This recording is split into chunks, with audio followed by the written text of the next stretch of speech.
나무아미타불 나무아미타불 나무아미타불 나무아미타불 나무아미타불 네, 반갑습니다.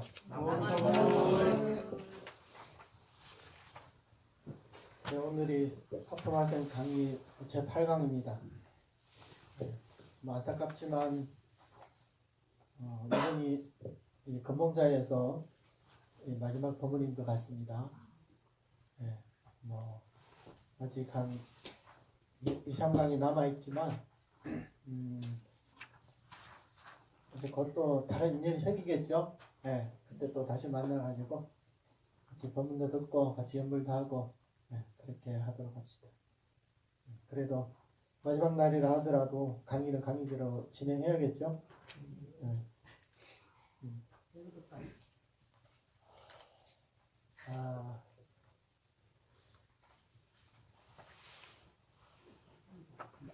자, 지금 이 교재를 봅시다.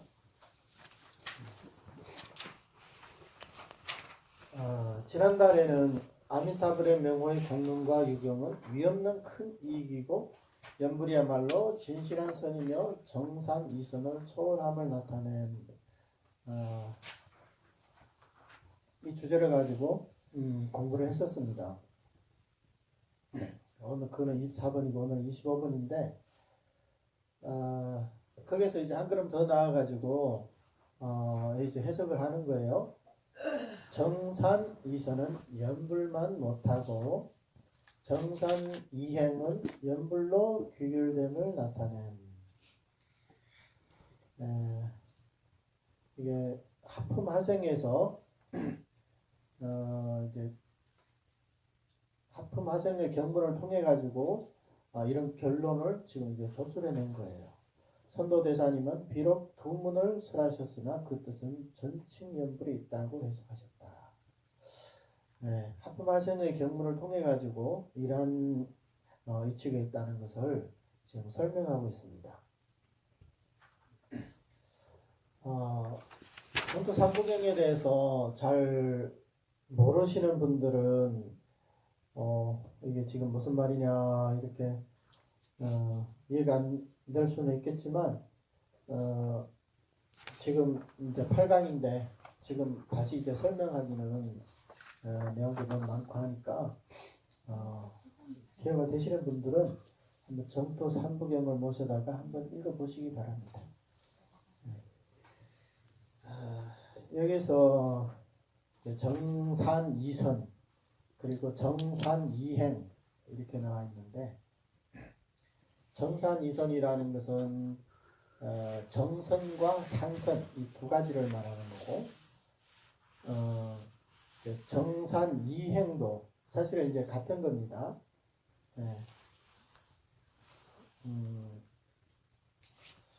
이게 이제 관무량수경에 있는 이제 내용인데 관무량수경에서 이제 처음 관무량수경을 읽어보시는 분들은 관무량수경에서는 관법을 얘기했지 뭐 그런 연불만 얘기한 것 같지는 않은데 이런 그 의문이 들을 수가 있어요. 그런데 이 정토 삼부경은 서로 참고하면서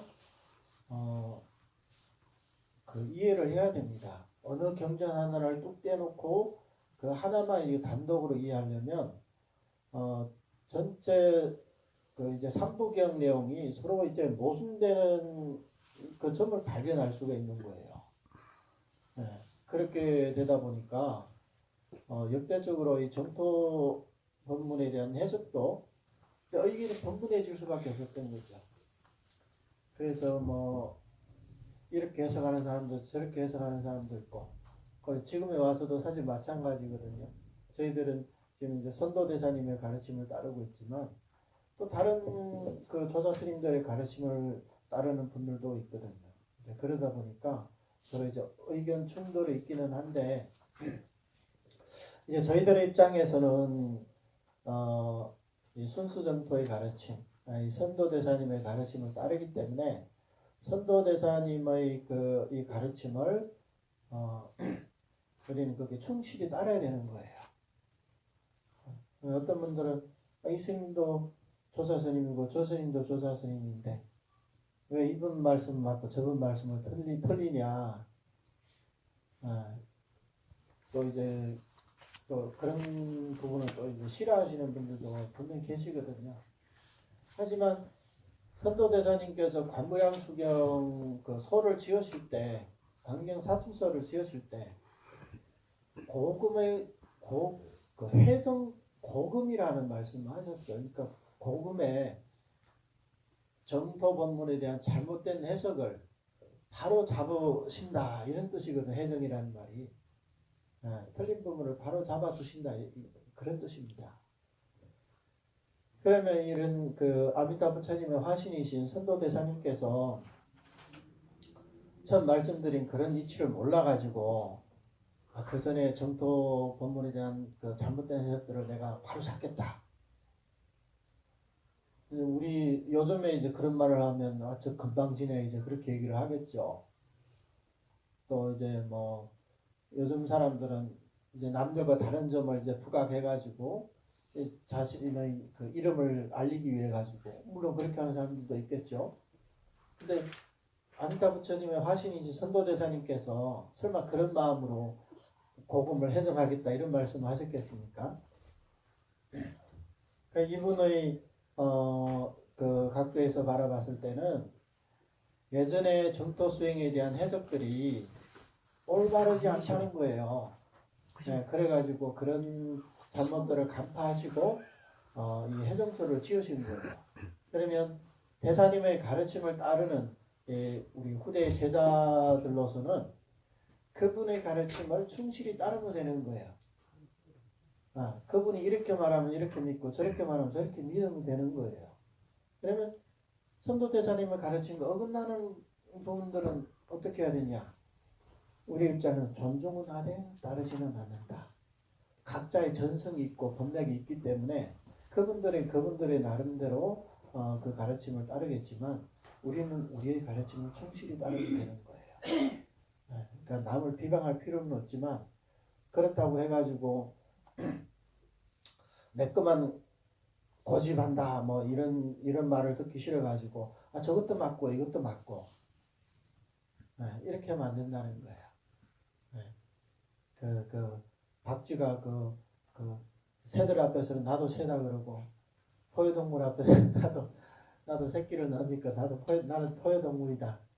그렇게 해서는 안 된다는 거예요. 여기 붙고 저기 가면 저기 붙고 그러지 마시고 수행이라는 것은 굉장히 엄숙한 그런 문제이기 때문에 우리가 이 한 가지를 딱 선택했으면 그 한 길로 이제 끝까지 가면 되는 거예요.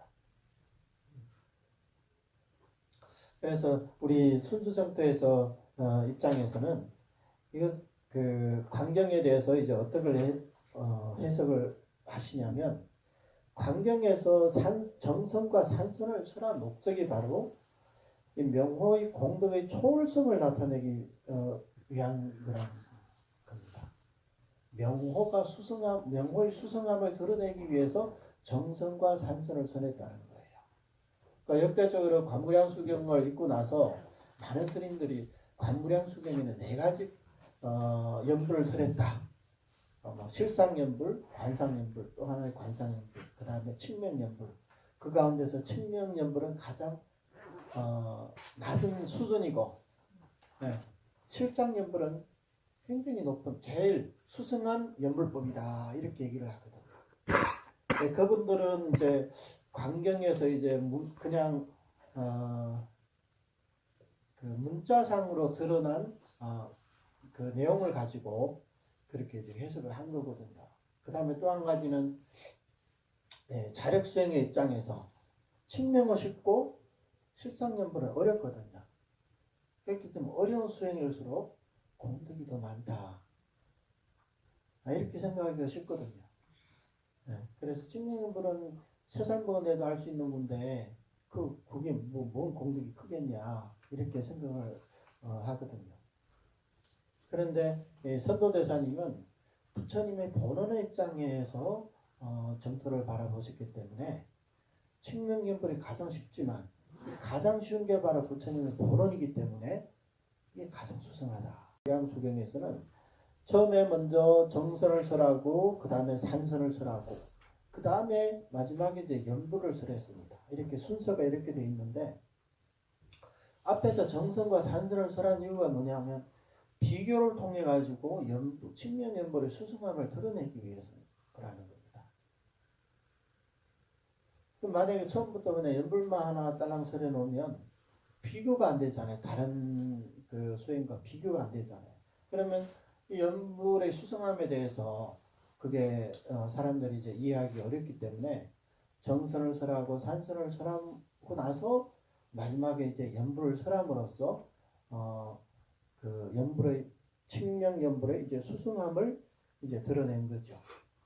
이게 이제 첫 번째 목적이고 두 번째 목적은 정산 이선의 근기를 정선과 산선을 닦는 이런 중생들을 연불로 이끌어들이기 위해서 연불 측면 연불로 끌어들이기 위해서 방편으로 설했다.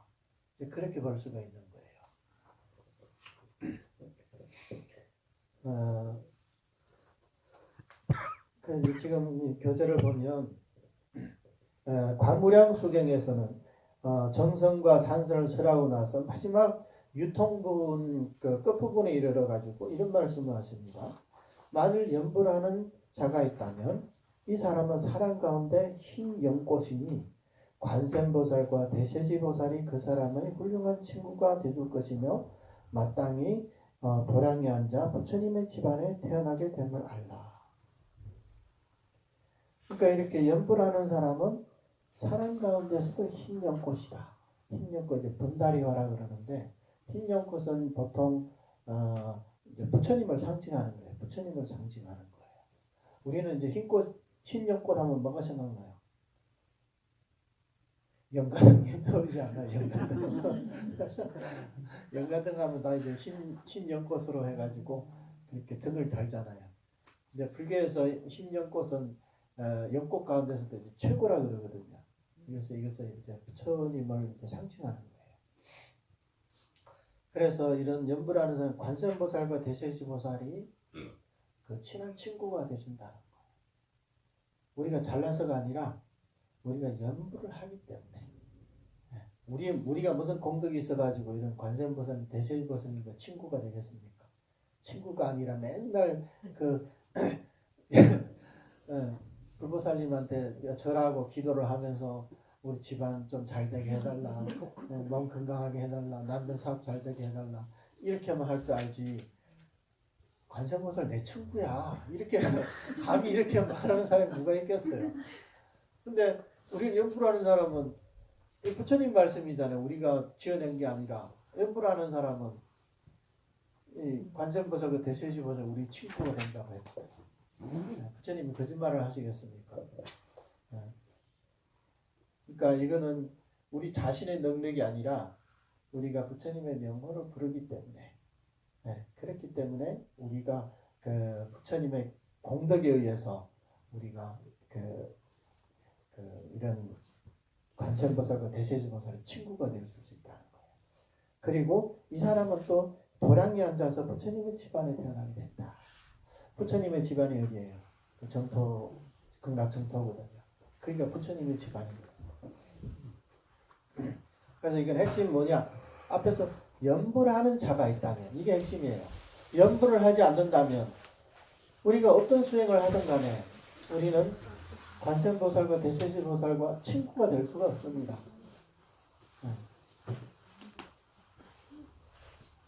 그리고 쉽게 도량에 앉아 부처님의 집안에 태어날 수도 없고 우리는 이 연불 왕생문이 있기 때문에 그게 가능하다 이런 말씀입니다. 그리고 이제 두 번째는 부처님께서 아난에게 말씀하셨다. 그대는 이 말을 잘 지켜야 하느니라. 이 말을 잘 지닌다는 것은 곧 무량수불의 명호를 지니는 것이니라. 이것도 유통분에 나와 있는 말씀인데 앞에서 그렇게 거창하게 장황하게 정선, 십상관, 어떻게 일상관부터 시작해가지고 수상관 쭉 해가지고 장황하게 설해놓고 그 다음에 또 국품망생을 설해놓고 맨 마지막에 가서는 그런 정선을 붙여가는 것도 아니고 산선을 붙여가는 것도 아니고 명호를 지녀라, 측량연부를 하라, 이런 부촉을 하셨단 말이에요. 그러니까 부처님의 마음속에는 정선도 설하고 산선도 설했지만 결국은 부처님 마음속에는 마음으로 담아두고 있는 것은 바로 측량연불이라는 거예요. 다른 게 아니라 정선도 아니고 산선도 아니고. 그래서 이 선조대사님께서는 그 첫 번째, 만일 연불하는 자가 있다면 이 글에 대해서 뭐라고 해석하셨냐면, 연불하는 사람은 사람 중의 호인이요. 이제 호인이라는 거 좋은 사람이라는 거. 사람 중의 묘호인이야. 묘하게 좋은 사람이고, 사람 가운데 상상인이야. 상상인은 사람 위의 사람이라. 그러니까 그만큼 존귀하다는 의미죠. 그 다음에 사람 중의 희유인이요. 희유한 사람이다, 이 사람은. 그리고 사람 중의 최승인이다. 가장 수승한 사람이다. 이 찬탄은 그냥 이 찬탄은 우리 세간에서 가장 큰 찬탄이죠. 가장 수승한 찬탄이라고 볼 수가 있죠. 이 모든 게 다 뭐 때문에? 연불하는 사람이기 때문에. 연불하는 사람이 아니라면 이렇게 호인도 될 수가 없고 묘호인도 될 수가 없고 상상인이고 뭐 희윤이고 최선인이고 이거는 이제 꿈도 못 꾸겠죠. 이제 네 번째는 지금까지 비로 정산 인문의 이익을 설하셨으나 부처님의 번호를 바라보니 그것은 중생들이 한결같이 아미타불의 명호를 부르는 데 있다. 이게 2번에 대한 해석이거든요. 6번의 그 부처님 말씀에 대한 해석이거든요. 그래서 이제 선도대사님께서 대사님의 그런 이런 뛰어난 안목으로, 물론 이분이 이제 암자 부처님은 화신이기 때문에 당연하겠지만 또 이제 선도대사님의 몸으로 오셔서 정토의 바른 이치를 드러내 주시기 위해 가지고 이 연통분에 대해 가지고 이렇게 해석을 하신 거예요. 그 위에서 16관법을 해가지고 16관법이라고 해서 정산, 정성과 산선 이렇게 이 동문의 이익을 설하셨으나 부처님의 본원을 바라보니까 참 이 부처님의 본원을 보니까 그 뜻은 산선도 아니고 정선도 아니고 산선도 아니고 중생들이 한결같이 안타불을 명호를 부르는 데다.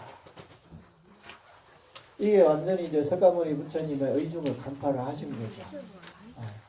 그래서 우리가 경전을 배울 때는 우리 출근할 때 강경자는 뭐 해안 동토란 말이 있거든요. 그러니까 경을 읽을 때는 경안이라고 있어요. 그걸 읽어낼 줄 알아야만이 경전의 뜻을 정확하게 집어낼 수가 있고 그 핵심을 파악할 수가 있다는 거예요. 그렇지가 않으면 그 문자 속에 그냥 매몰돼 가지고 앞문장과 뒷문장이 모순되는 것도 찾아낼 수가 있어요, 사실은. 근데 결코 부처님 말씀에 모순이 있어서가 아니라 우리의 지혜가 그 고도에 도달하지 못했기 때문에 우리 스스로 모순을 느낄 뿐이라는 거예요. 그렇기 때문에 우리 중생들은 반드시 이런 조사 스님들의 이런 해석이 필요한 거예요. 오늘날 우리는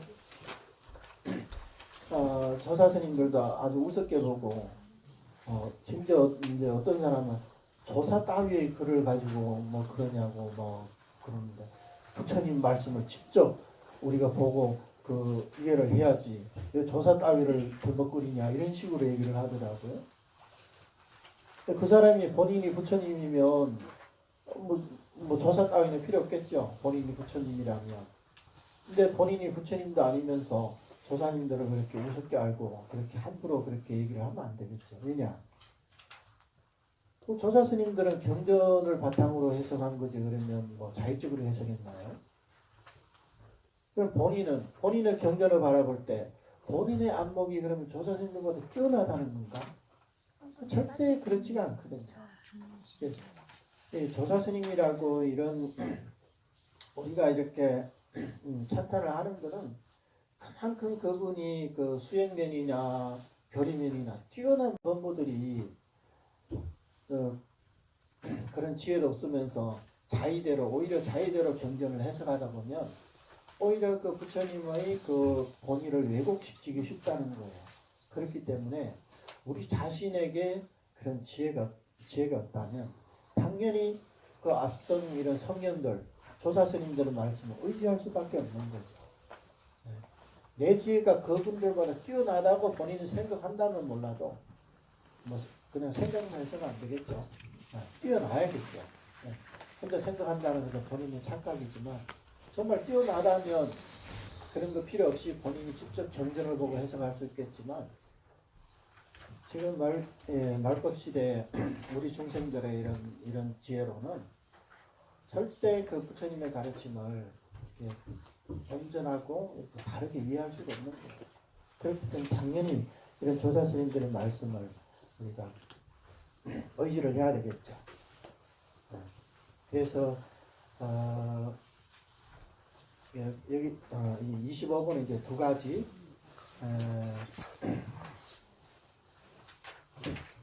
그 명호의 수승함, 그 다음에 그러니까 정선, 이선은 연불을 못하고, 그러니까 연불이 칭미연불이 가장 수승하다. 그 다음에 두 번째는 정산이행은 연불로 귀결됨을 나타내. 결국은 부처님께서 정선과 산선을 설한 이유가 마지막에 이 칭명연불을 드러내기 위한 하나의 장편이었다. 이렇게 볼 수가 있는 겁니다. 자, 이제 26번을 보겠습니다. 연불의 공덕이 정산 이선을 초월하기 때문에 연불왕생은 곧장 보토로 들어가고 포미계급을 초월함을 나타내. 연불의 공덕이 정산 이선을 초월한다. 이거는 이제 앞서 말씀드렸죠. 그렇기 때문에 그 결론이 연불왕생하는 사람은 곧장 보토로 들어간다. 그리고 포미계급을 초월한다. 이런 의미가 있습니다. 자, 그러면 여기 이제 의문이 하나 있겠죠. 광경에는 관무량 수경에는 분명히 국품왕생이라고 되어 있잖아요. 상품 상생부터 하품 하생까지 국품왕생이 있고, 그 다음에 또 칭명연불은 어디에 있어요? 하품에 있어요. 또 칭명연불은. 그렇기 때문에 이제 당연히 생겨나는 의문은 어째서 연불이 품위를 초월한다고 얘기하냐. 경전에는 하품하생, 하품왕생이라고 했는데 이런 의문이 생겨날 수가 있다는 거예요.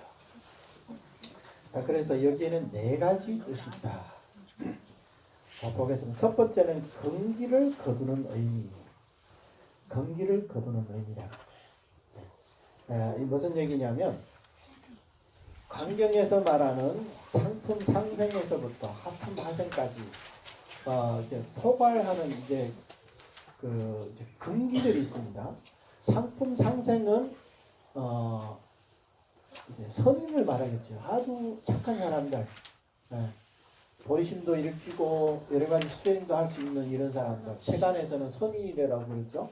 근데 하품에 이르러서는 세간의 악인이에요. 악인. 하품하생에 이르러서는 이 세상의 최고의 악인이죠. 오역죄를 짓고 시박을 지은 사람들이니까 이 세상에 하품하생의 사람들보다 더 악한 사람은 없다는 거예요. 그러니까 범부 중생들 가운데서 최고로 착한 사람과 최고로 악한 사람이 그 속에 다 포함되어 있다는 거예요. 그래서 여기는 근기를 거두는 의미가 있다는 거예요. 그런데 국품을 설한 이유가 목적이 일체 선악 범부를, 그러니까 선한 범부와 악한 범부를 전부 다 포괄시키기 위함이라는 거예요. 연불 하나만 딸랑 서려놓으면 이 사람이 착한 사람인지 악한 사람인지 이걸 근기에 대해서 우리가 판단이 안 서기 때문에 이렇게 상품 상생에부터 하품 하생에 이르기까지 모든 근기를 다 이제 포괄적으로 이렇게 설명을 해놨다는 거예요. 그러면 연불은 하품에 있는데 이렇게 말할 수가 있어요. 근데 처음에 말씀드렸다시피 정토 삼부경은 한 대 놓고 봐야 되는데 따로따로 이렇게 분류해서 보게 되면 그 의미가 왜곡될 수가 있어요. 광무량수경에 이르러서 이 국부망생에서는 연불이 하품하생에 있지만 여러분들이 무량수경을 보세요. 불설 무량수경에 보면 그 학원에 이제 맨 처음에 나오는데 삼배왕생이라고 써요. 상배는 뭐 출가해가지고 욕심을 버리고 뭐 보리심을 일으키고 뭐 또 중배는 어쩌고 또 하배는 어쩌고 이렇게 삼배왕생이 있는데 이 삼배왕생에 이 사람이 뭐 출가자든 간에 재가자든 간에 반드시 한 마디가 붙어요. 일양전념 무량수불 하라 이런 말이 있어요. 그러니까 한결같이 무량수불의 명호를 불러라. 이게 이제 칭명연불을 하라 이런 의미가 있거든요. 그렇기 때문에 무량수경과 관무량수경을 합해서 보게 되면 사실 상품상생이든 하품하생이든 그 속에 전부 다 연불이 들어있다는 거예요. 전부 다 연불이 들어있다는 거예요. 그러니까 상품상생한 사람은 연불이 필요 없다? 이게 아니라는 거죠. 그러면 관무량수경에서 굳이 구품을 설한 이유가 뭐냐? 바로 모든 금기들을 포함시키기 위해서 설해 놓았다는 거예요. 그러니까 왕생의 그 비중을 두는 게 아니라 모든 금기들을 드러내기 위해서 거기에다가 이제 비중을 두었다는 거예요. 이런 정토 왕생하는 사람의 금기에는 이런 것들이 있다. 하지만 결국에 이런 사람들은 주수행은 뭐냐? 그게 이제 연불이라는 거예요. 이것은 이제 관무량수경의 엄밀한 뜻이라고 이렇게 볼 수가 있어요. 이것은 반드시 그런 뛰어난 조사스님들의 안목을 통해서야만이 우리가 볼 수가 있거든요. 그렇지 않으면 어긋나가 분명히 관법을 닦으라고 했는데 느닷없이 왜 스님은 이 칭명인물만을 그렇게 주장하십니까? 관법이 엄청 수승하고 더 어렵고 공덕도 더 많을 텐데 남아밀 타고 남아밀 타고 3살 먹은 애도 다 그럴 줄 아는 거 그게 무슨 공덕이 큽니까? 이렇게 의문을 가질 수가 있다는 거예요. 그런데 사실 우리가 정토 삼부경을 부처님께서 정토 삼부경을 설한 순서를 보면 처음에 이제 무량수경을 먼저 설하고 그 다음에 관무량수경을 설하고 그 다음에 아미타경을 설했다고 그럽니다. 그러면 무량수경에서는 법장기구의 성불의 인과에 대해서 설해놓고 그 다음에 상군에서는 성불의 인과 그 다음에 하군에서는 중생들의 왕생의 인과에 대해서 이렇게 설해놓은 거예요. 그리고 나서 그 금기에 대해서는 그러면 그 왕생에 대해서 어떤 금기들이 있냐 이 부분은 이제 관무량수경에서 이게 설해놓았다는 거죠.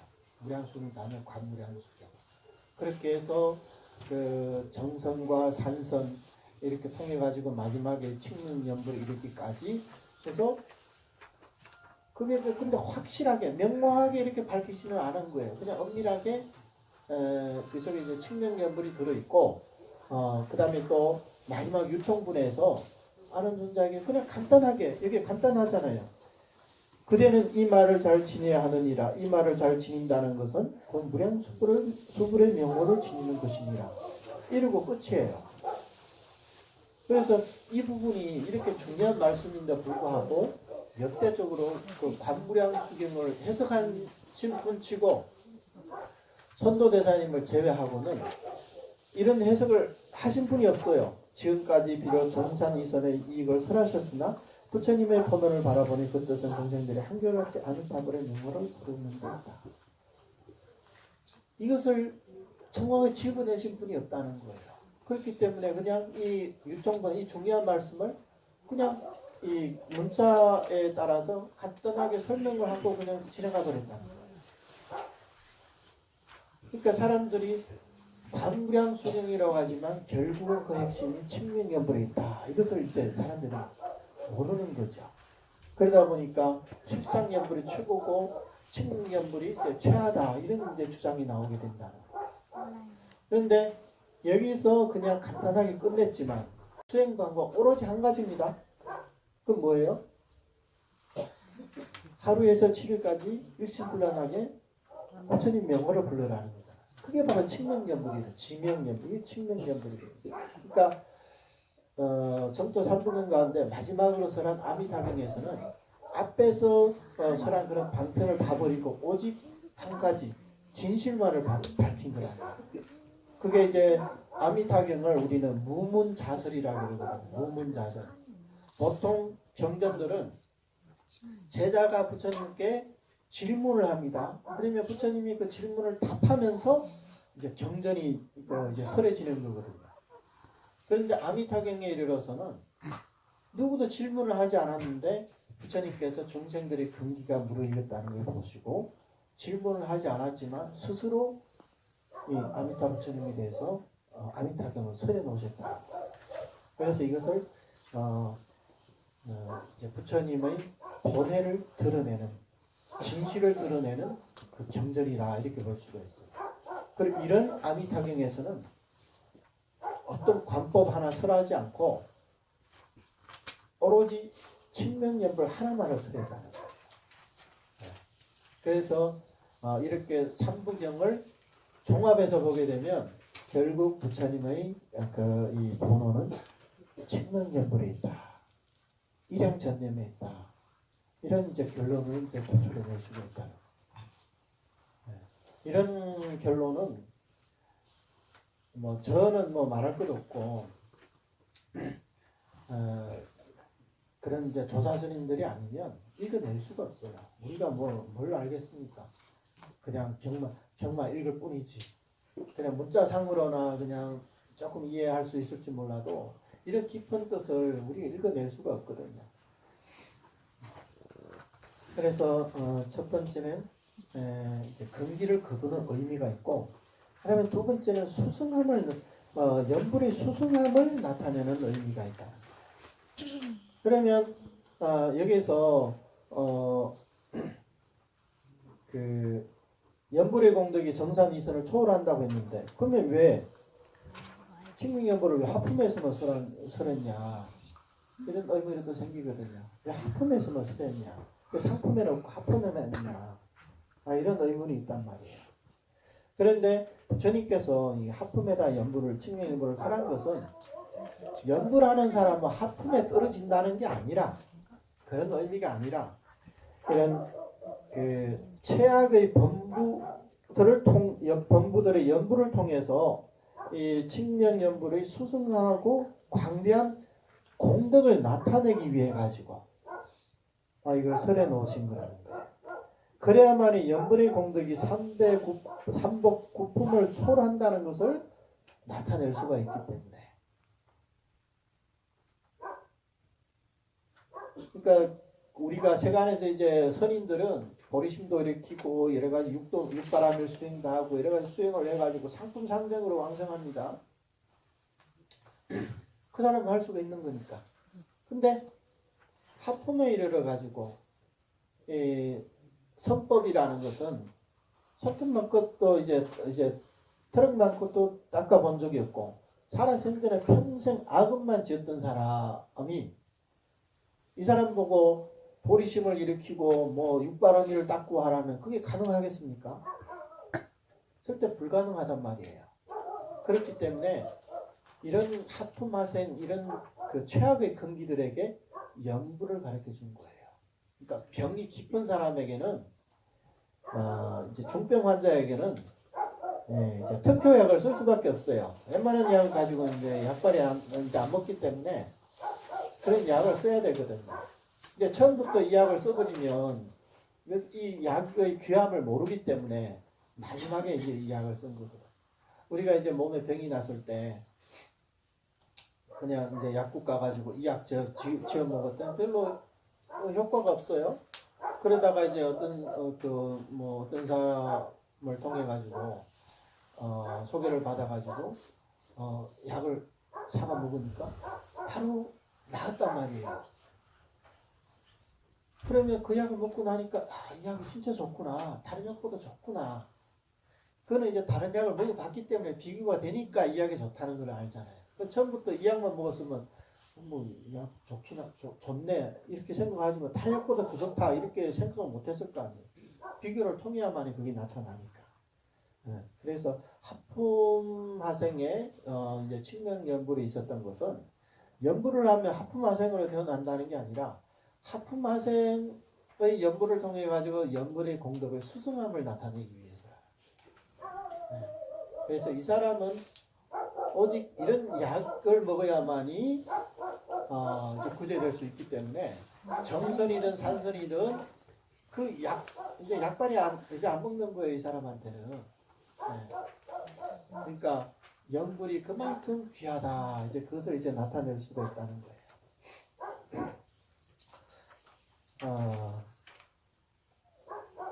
그다음에 억지의 의미. 억지라는 저지의 저지라고 돼 있죠. 네, 저지의 의미. 이거는 무슨 뜻이냐면 그러면 연불만 하면 선인이든 악인이든 다 극락세계 왕생할 수 있다면 내가 뭐 힘들게 선업을 닦을 필요가 있을까? 그냥 막 살다가 연불만 좀 하고 그냥 극락하면 그만이지 않냐? 이제 또 이제 비열한 범부들의 마음속에 또 그런 생각이 들 수가 있거든요. 네, 그래서 이런 심리들을 부처님께서 이제 이런 마음 먹는 것을 저지하기 위해 가지고 이렇게 하품에다가 연불을 이제 둔 거거든요. 네. 방생은 하지만 너희들이 죄업을 지으면 하품으로 태어난다. 상품으로 태어날래, 하품으로 태어날래 하니까 대부분 상품으로 가고 싶은데요. 상품으로 가려면 악업을 짓지 말라. 악업을 지으면 이렇게 하품화생으로 태어나게 된다. 극락세계 연꽃에 갇혀가지고 12대급 동안에 거기서 나오지를 못한다. 그러니까 악업을 짓지 말라. 이제 결국은 이제 그 중생들에게 그 저지를 하기 위해 가지고 악업을 짓는 것을 저지를 하기 위해서 하품에다가 뒀다는 거예요. 그다음에 남의 뜻을 따르는 의미. 이제 남의 뜻을 따른다는 것은 부처님께서 이제 설법을 할 때 자의로 설법하는 게 있고 타의로 설법하는 게 자타의로 설법하는 게 있어요. 그러니까 세 가지 경우가 있다는 거예요. 이제 관무량 수경 같은 경우에는 읽어보신 분들은 아시겠지만 위제의 부인이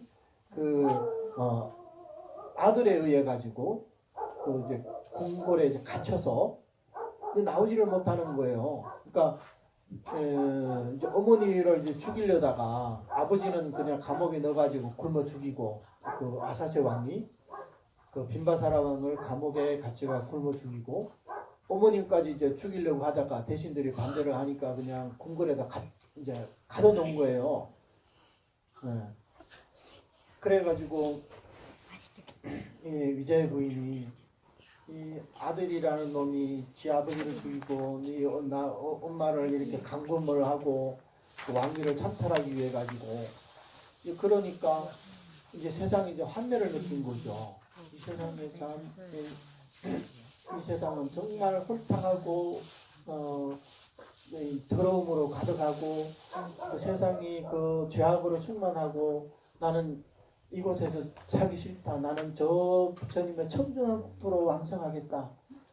그렇기 때문에 부처님께 이제 저를 위해 가지고 정토에 왕성하는 할 수 있는 방법을 설해 주십시오. 이렇게 부처님께 이제 말씀을 드린 거예요. 근데 위제의 부인의 마음 속에는 저런 청정한 국토로 왕성하려면 반드시 관법을 닦아야 된다. 이런 선입견이 있다는 거예요. 선입견이 있었던 거예요. 그래가지고 부처님께 그 극락왕생을 하기 위한 삼매를 성취하는 법을 가르쳐달라. 어떻게 사유를 하고 어떻게 삼매를 성취할 수 있는지를 그 방법을 가르쳐달라고 부처님께 청했단 말이에요. 근데 부처님께서는 이런 위제의 부인의 그런 뜻에 수순해가지고 그래서 먼저 13가지 관법을 설해 주신 것. 이런 관법 하나하나 성취하면 전부 다 극락세계에 왕성할 수 있느니라 이렇게 설명을 한 거죠. 그러니까 이것은 부처님의 본의가 아니라 위제의 부인이 처음부터 관법 수행을 원했기 때문에 십상 관법만 가지고 이것은 이제 선정에 들어갈 수 있는 그런 능력이 돼야 되거든요. 그러면 중생들을 다 포괄할 수가 없잖아요.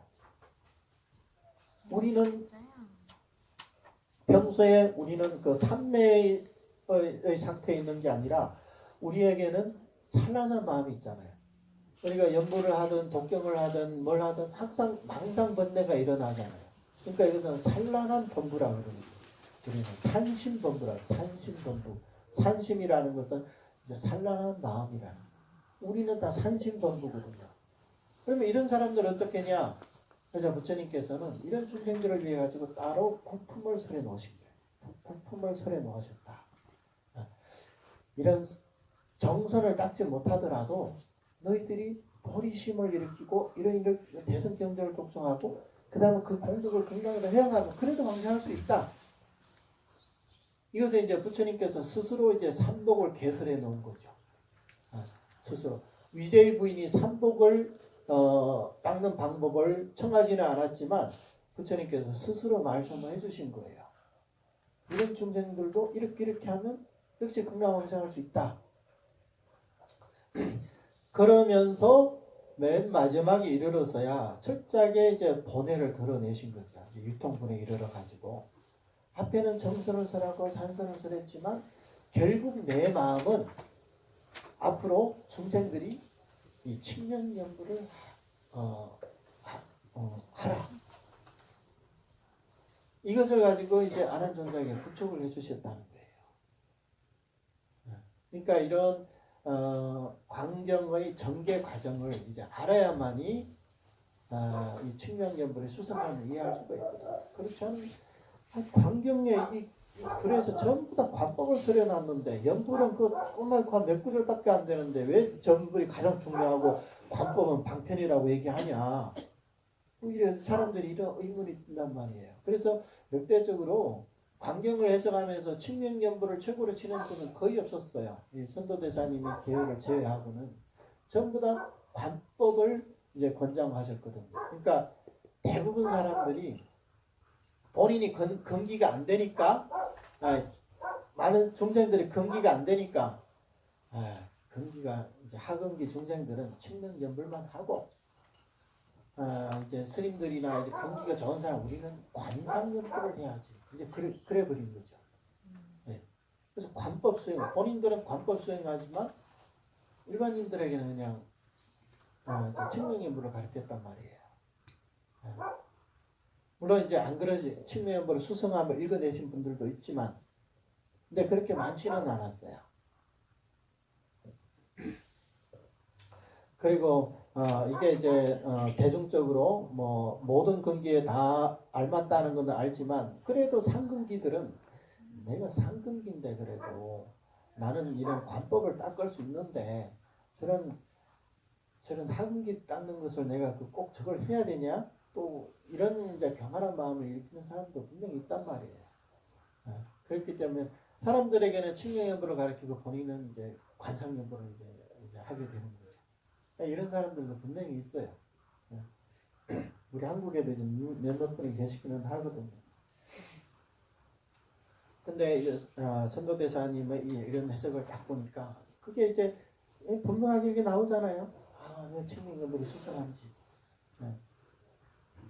그게 이제 분명히 나온단 말이죠. 그래서 이런 삼복국품을 이제 설한 이제 순서를 보더라도 바로 이제 연불을 마지막에 설함으로써 이 수승하고 절대적인 연불을 설함으로써 정성과 산선의 근기들을 연불로 이제 끌어들인다는 거예요. 그러니까 근기와 행법은 또 달라요. 근기는 이 사람이 착한 사람일 수도 없고 저 사람은 악한 사람일 수도 있고 근기가 그렇다는 거예요. 그런데 수행법에 있어서는 똑같을 수가 있다는 거예요. 착한 사람도 연불하고 악한 사람도 연불하고 그러니까 행법에 있어서는 똑같다는 거예요. 근기는 이제 차별이 있겠지만 근기에는 이제 차별이 있겠지만 그거는 이제 다르다는 거예요. 그래서 우리가 이제 국품왕생이라고 이렇게 많이 표현을 하는데, 연불은 그러면 국품 가운데 어디에 있냐? 경문에 보면 하품에 나와 있거든요. 근데 실제로는 우리가 살펴봤잖아요. 연불, 칙명연불은 정성과 산선의 공덕을 초월한다. 이렇게 나와 있잖아요. 그러면 초월한다면, 그러면 도대체 연불은 어디 왕생할 때 어디에서 왕생하냐? 지난달에 우리가 공부했지만 그게 무량수경의 유통분에서도 지극한 마음을 믿고 기쁨 내지 한 번만이라도 부처님 명호를 부른 사람이 있다면 이 사람은 위없는 공덕을 갖춘다고 했어요. 큰 이익을 얻고 위없는 공덕을 갖추게 된다는 거예요. 그 위없는 공덕이라는 것은 위가 있는 공덕과 이제 상대되는 거잖아요. 그러니까 연불의 공덕은 최상위에 있다는 거예요. 그래서 아미타경에 들어와서는 이제 뭐라고 했습니까? 적은 성근과 공덕으로는 저 나라에 왕성할 수 없느니라. 그럼 어떻게 해야 되냐? 1일에서 7일까지 오로지 남아미타불을 부려야 된다. 이렇게 아미타경이 그렇게 말씀하셨다. 그러면 적은 성근과 공덕이란 뭐냐? 그게 바로 정성과 산선이란 결국은. 왜 그러냐?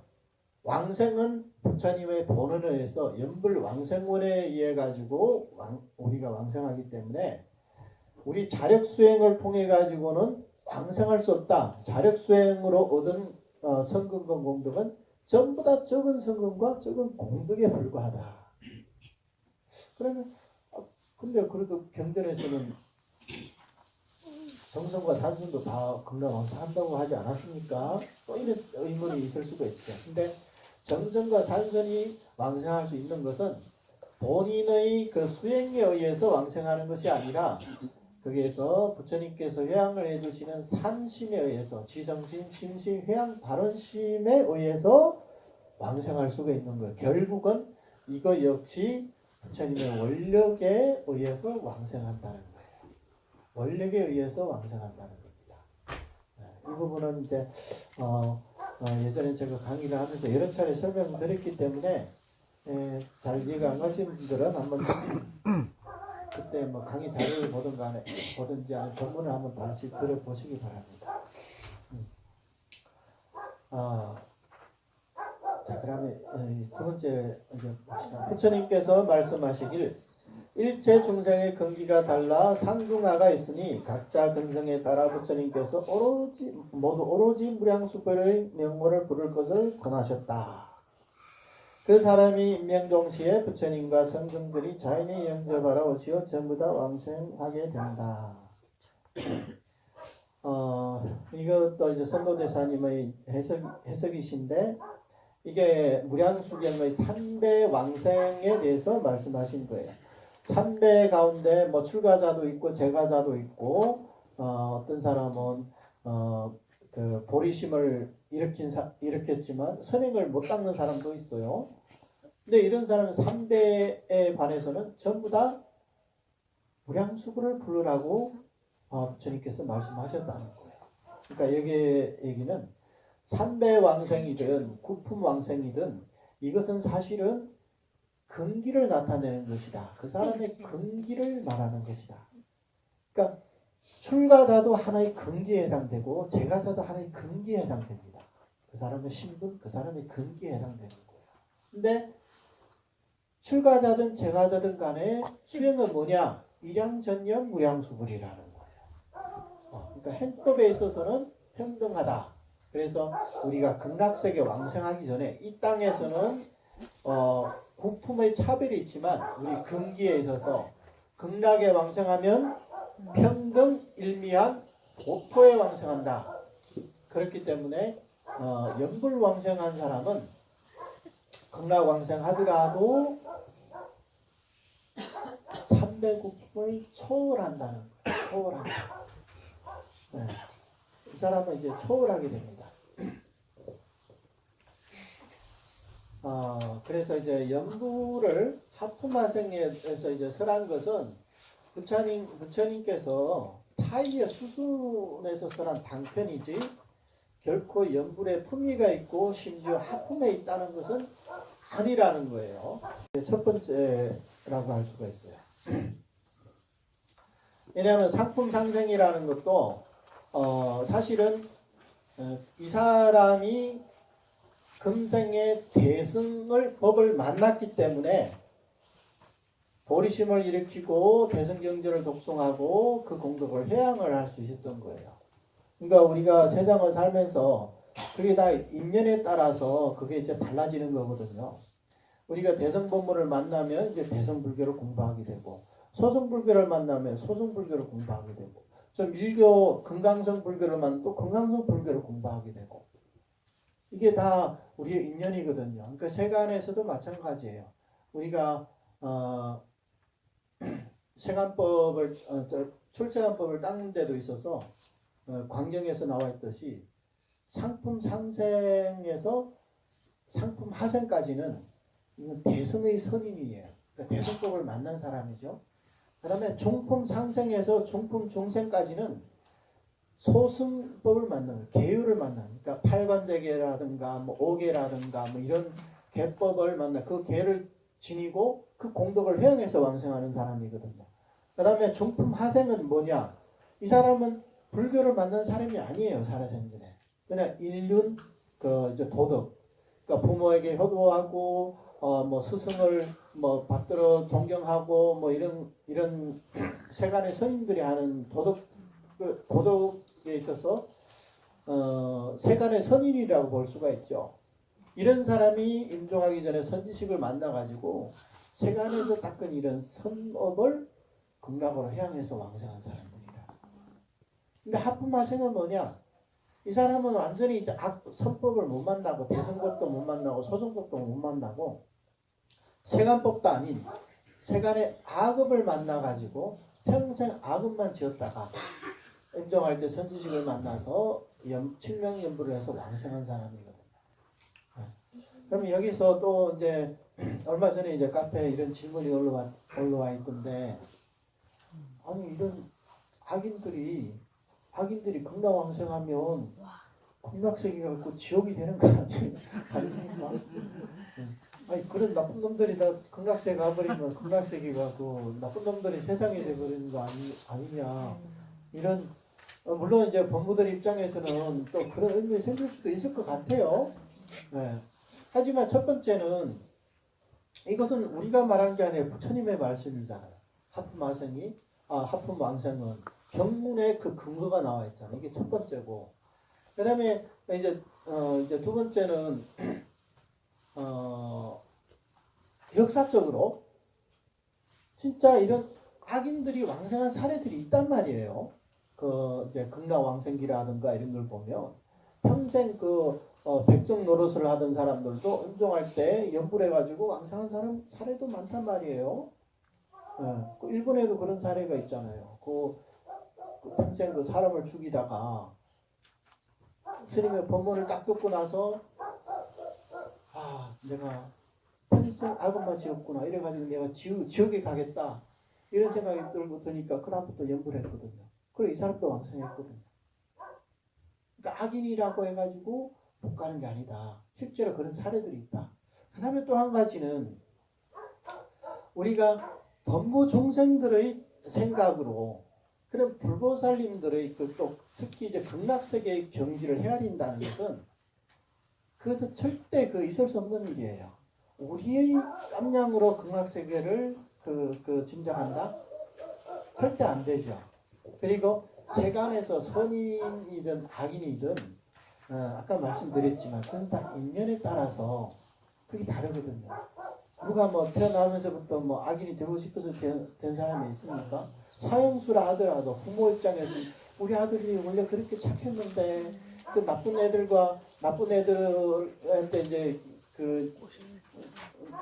꼬임을 당해가지고 쟤네들하고 토로 다니다가 그렇게 나쁜 짓을 하게 됐다. 원래 내 아들은 좀 착해. 다 그렇게 얘기를 하거든요. 그러니까 그런 애들은 대부분 보면요.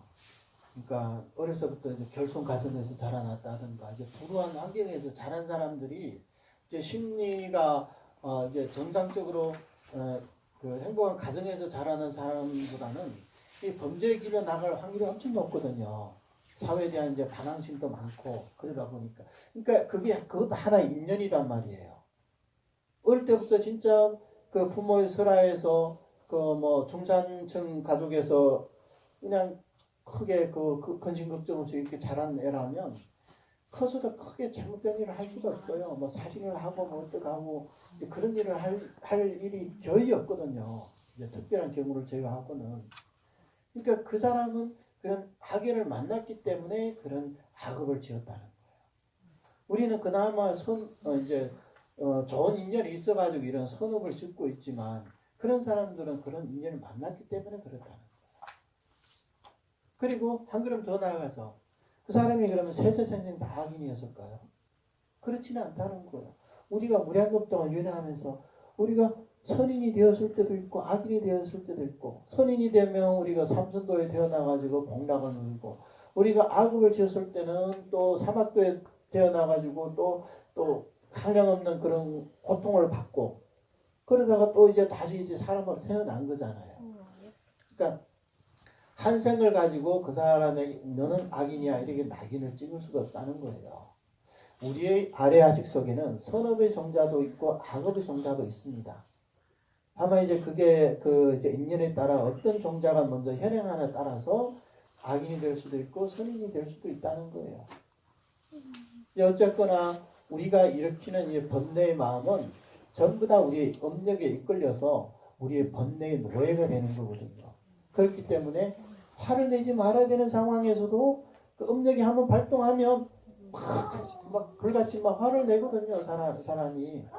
그게 잘 안 된단 말이에요. 억제가 잘 안 된단 말이에요. 그러니까 이게 선업이든 악업이든 이게 자성이 있는 것이 아니라 다 여러 인연에 의해 화합에 의해 가지고 일어난 하나의 법이기 때문에 이것은 공성이에요. 이건 자성이 있는 게 아니란 말이에요. 그러면 조건에 의해서 형성된 것은 조건에 의해서 또 흩어질 수도 있다는 거예요.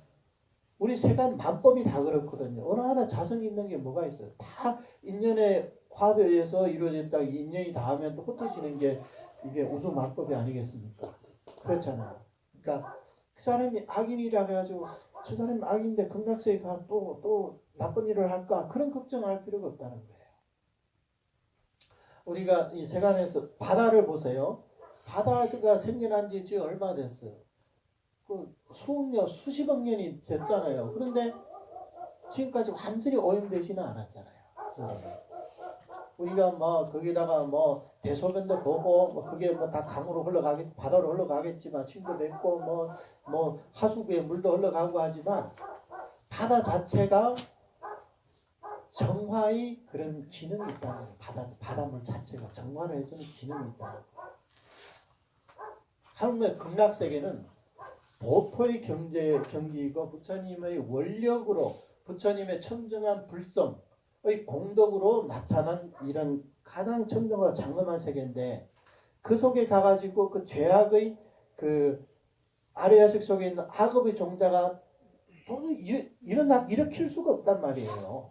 극락세계 가기만 하면 그런 악업들을 눈이 그 뜨거운 태양 아래에서 눈 녹듯이 다 녹아버린다는 거예요. 그렇기 때문에 악인이라고 해가지고 저 악인이 극락세계 가면 저 지옥을 만들지 않을까? 그거는 범부들의 생각이고 극락세계 가가지고 악인을 찾는다면 그게 참 대단한 사람일 거예요. 네. 최근에 그 어디가 찾아요? 어떤 사람은 극락세가 성불을 한다니까 아이고 제가 뭐 성불까지 극락세 가가지고 그 먼지나 좀 쓸고 청소나 좀 하면 되지 내가 뭐 성불까지 바라겠네. 극락세계에 뭐 먼지가 어디 있어요. 그 사람은 극락세계 가도 그 먼지 쓸라도 먼지가 있어야 쓸죠. 네. 그런 일이 있을 수가 있나요? 그 몸은 모욕을 하지 않아도 샤워를 하지 않아도 항상 몸에서 향기가 나고 깨끗한 몸이라는 거예요. 천상의 천인만 돼도 몸에 그 때가 생기지를 않아요. 먼지가 붙지를 않고 천인은 임종하기 직전에 천인의 오세 현상이라고 있는데 그게 하나가 몸에 이제 냄새가 나기 시작한다는 천인이. 그러면 이제 죽을 날이 멀지 않았다. 그 전에는 항상 젊은 사람의 모습으로 몸이 건강하고 몸에서 향기가 필요 없다고. 바느질이 필요 없대요. 네. 음식도 먹고 싶으면 자꾸 나타나고 다 먹고 나면 그냥 싹 사라지고. 설거지가 필요 없죠. 네, 설거지가 필요 없죠. 예전에 팅나탄 스님인가 그 아미타경 그 해석을 썼는데 그게 말도 안 되는 얘기를 극락세계 사람들이 음식을 먹으면 뭐 화장실이 있어야 되고 화장실에 하면 대소변을 봐야 되는데 그러면 똥오줌 어디다 치우냐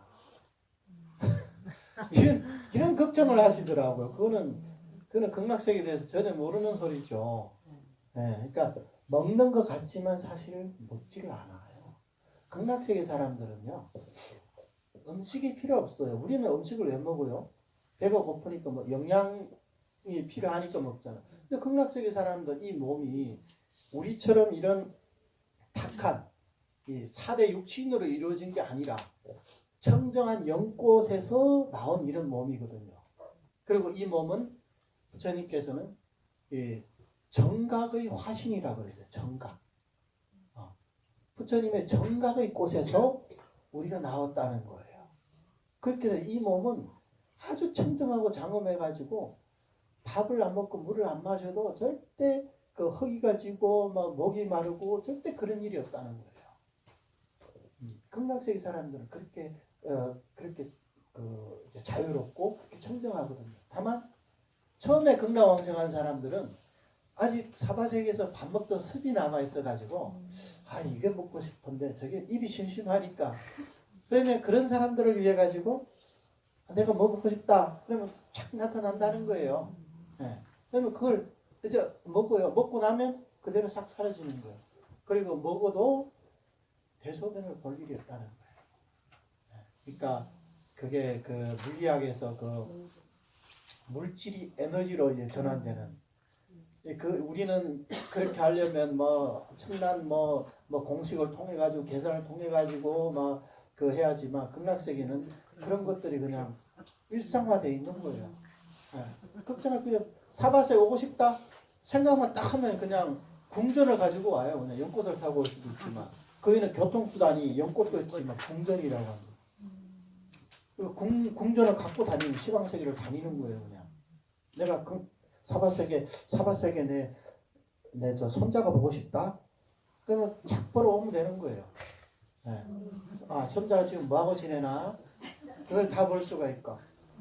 그리고 손자 인연이 다 됐구나. 이제 극락왕성 인연이 됐구나 하면 와가지고 손자를 극락으로 데려갈 수도 있고. 그러니까 우리는 극락왕생하면 이 세상과 완전히 이제 결별되기 때문에 이 세상에 내 미련이 있으니까 저기는 못 가겠다. 이 사람들이 뭐 개똥밭에 불러도 뭐 저승보다 이승이 낫다? 네. 아니 저승이 이승보다 나으면 어쩔 거예요? 갈 거예요, 안 갈 거예요? 저승이 낫다면? 그러니까 우리는 안 주고받기 때문에 이 세상에 이런 미련과 집착이 많기 때문에 이 세상을 못 넣는 거예요. 근데 우리 한 생각을 해봐요. 지금 다 헤어진 이 오두막집이 있는데 이제 곧 무너지게 생겼어요. 누군가 저기 별장을 하나 지었고 그게 뭐 별거 다 있어요. 뭐 먹고 싶은 거 다 있고 놀고 싶은 거 다 있고 그쪽으로 저쪽으로 이사를 하라고 하는데 그 집이 다 무너지가는 그 집이 아까워가지고 이 집을 못 버려. 저 집은 나 안 가겠어. 그렇게 생각했어야 되겠냐고요. 그러니까 중생들이 안목이 그만큼 좁기 때문에 그걸 모른다는 거예요. 천상의 세계만 와도 우리 사바세계가 진짜 비교할 수 없을 만큼 좋거든요. 수승하고 수명도 길고 즐겁고 복도 많고 우리는 못 가봤기 때문에 가보지를 못하는 곳에 내가 그것을 거기에다가 이제 맡길 수가 없거든요. 혹시 만에 하나 가가지고 아무것도 없으면 이것도 놓치고 저것도 놓치고 이게 중생심이란 말이에요. 이게 중생심이란 말이에요. 그러니까 천인들이 우리 중생들을 바라봤을 때는 아이고 저 하루살이만도 못한 것들 하면서 이렇게 생각하겠죠. 우리는 수십 년 사는 사람들이 하루살이를 보면 아이고, 아침 태어났다가 저녁에 죽는 것들, 아이고 불쌍한 것들 이제 그렇게 생각하지만 천인들도 마찬가지거든요. 천인의 그 도솔천만 나도 도리천만 나도 도리천 하루가 인간 세상 100년이라고 그러거든요. 인간 세상 100년이라고 그러거든요. 그러니까 그것을 그 천상세계에 하루도 못 사는 우리 인간들.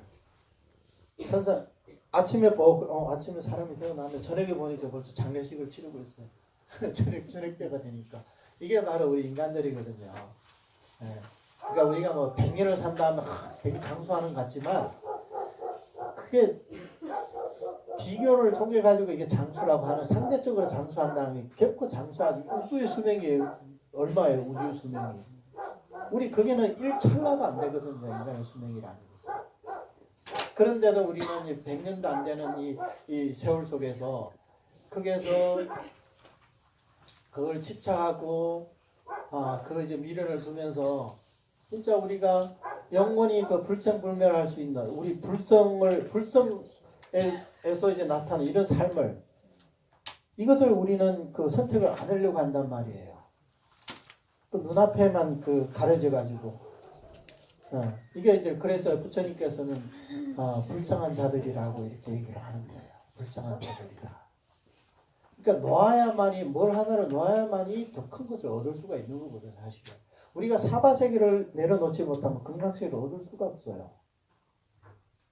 배도 마찬가지잖아요. 배 두 개가 있는데 한쪽 발은 여기에 대고 한쪽 발은 저쪽에 딱 이렇게 서 있어 봐요. 어떡할 거예요? 이쪽에 갈 거예요? 저쪽 갈 거예요? 그럼 배가 떠나면 어때요? 이쪽도 못 가고 저쪽도 못 가고 풍덩 이제 바다에 빠져들이는 거죠. 네. 그러니까 결국은 이것도 못 갖고 저것도 못 갖고 다 놓치게 된다는 거예요. 그러니까 그런 어리석은 삶을 살아서는 안 되겠죠. 그리고 이제 관무량 수경에 구품을 설했지만 상품 상생에서 하품 하생까지 이런 사람 이런 그 왕생을 설했지만 여기서 이제 주로 이제 설하고자 하는 것은 상품 상생은 보리심을 일으키고 뭐 대선 경쟁을 독점하고 한다 하지만 이게 다 이제 자력으로 이제 하는 수행들이거든요. 그러니까 대성법, 소승법, 세간법 다 공덕의 차이가 있다는 거예요. 공덕의 차이. 누가 공덕이 제일 많겠어요? 당연히 상품 상생이 공덕이 제일 많겠죠. 상품 상생이 공덕이 많을 거 아니에요. 그다음에 그 대성법을 닦는 사람 공덕이 많고 세간법을 닦는 사람 공덕이 제일 적겠죠 아무래도. 그럼 하품하생에 무슨 공덕이 있냐? 하품하생에 공덕이 없죠. 악업을 지은 사람이 무슨 공덕이 있겠어요? 금기로 치면 사람을 죽인 게 뭐 공덕이 됩니까? 그게 악업이 되는 거죠.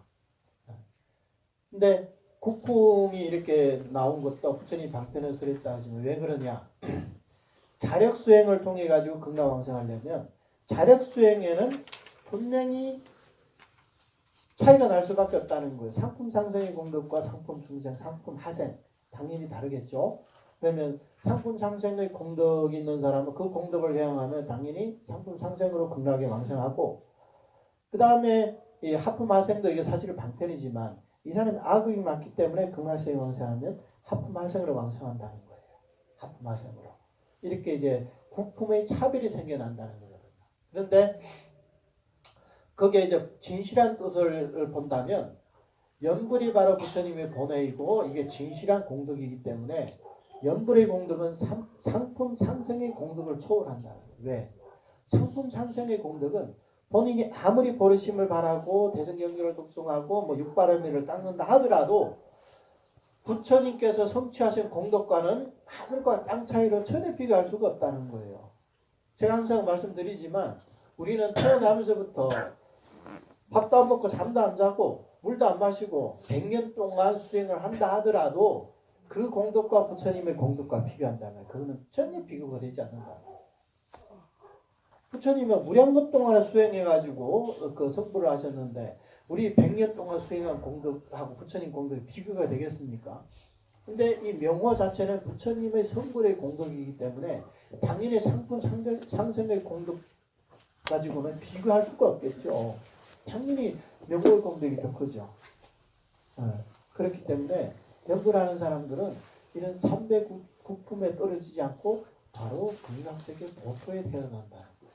극락세계 보토에 태어난다. 그러면 사람들이 국품왕생은 어떻게 된 거냐? 또 다시 이런 의문이 있는데 극락세계는 본래 보토입니다. 화토에 대야만이 국품의 차별이 있지만 보토에는 평등일미예요. 여기는 차별이 없어요. 그러니까 상품이니 하품이니 차별이 없다는 거예요. 그래서 이제 결론은 뭐냐면 재행왕생, 그러니까 자력 수행을 여러 가지 본인이 맞는 수행을 해가지고 이걸 재행 수행이라고 그래요. 재행왕생에는 품위가 있고 상품 상생, 그러니까 내가 스스로 공덕을 닦아서 회양해서 왕생한 사람에게는 3대 국본 품위가 있고, 그 다음에 칙령연부를 통해서 왕생한 사람에게는 품위가 없다. 3배 국품을 초월한다. 이렇게 봐야 되는 거예요. 우리는 국품 왕생은 알지만 국품을 초월한 왕생에 대해서는 사람들이 잘 몰라요. 그게 있나? 어느 경전에서 그렇게 말씀하십니다. 이렇게 또 의문을 제기하는데 이게 이제 경전에서도 분명히 이제 그런 얘기가 나오고 있거든요. 그래서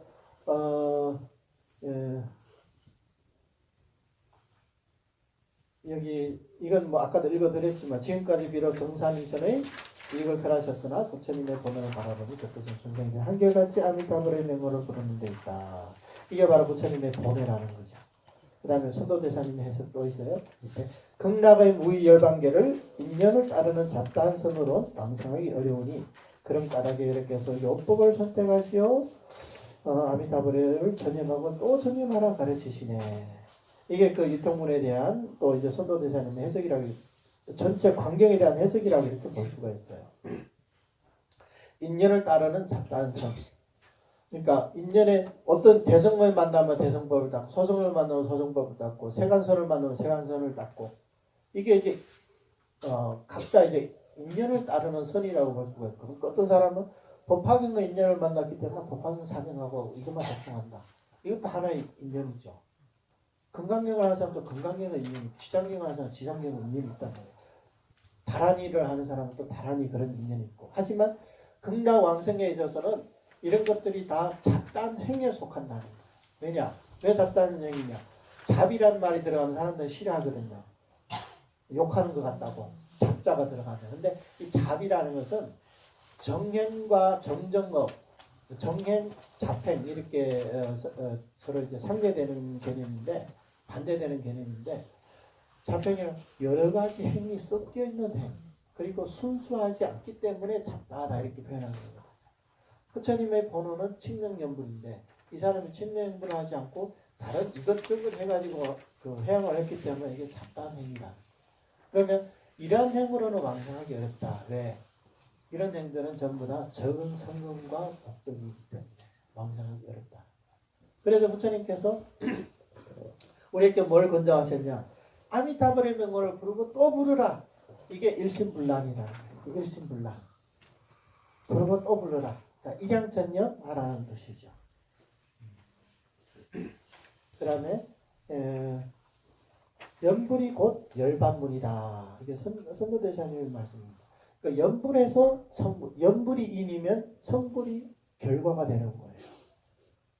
그래서 우리가 연불에서 성불하는 것은 너무나 당연한 일입니다.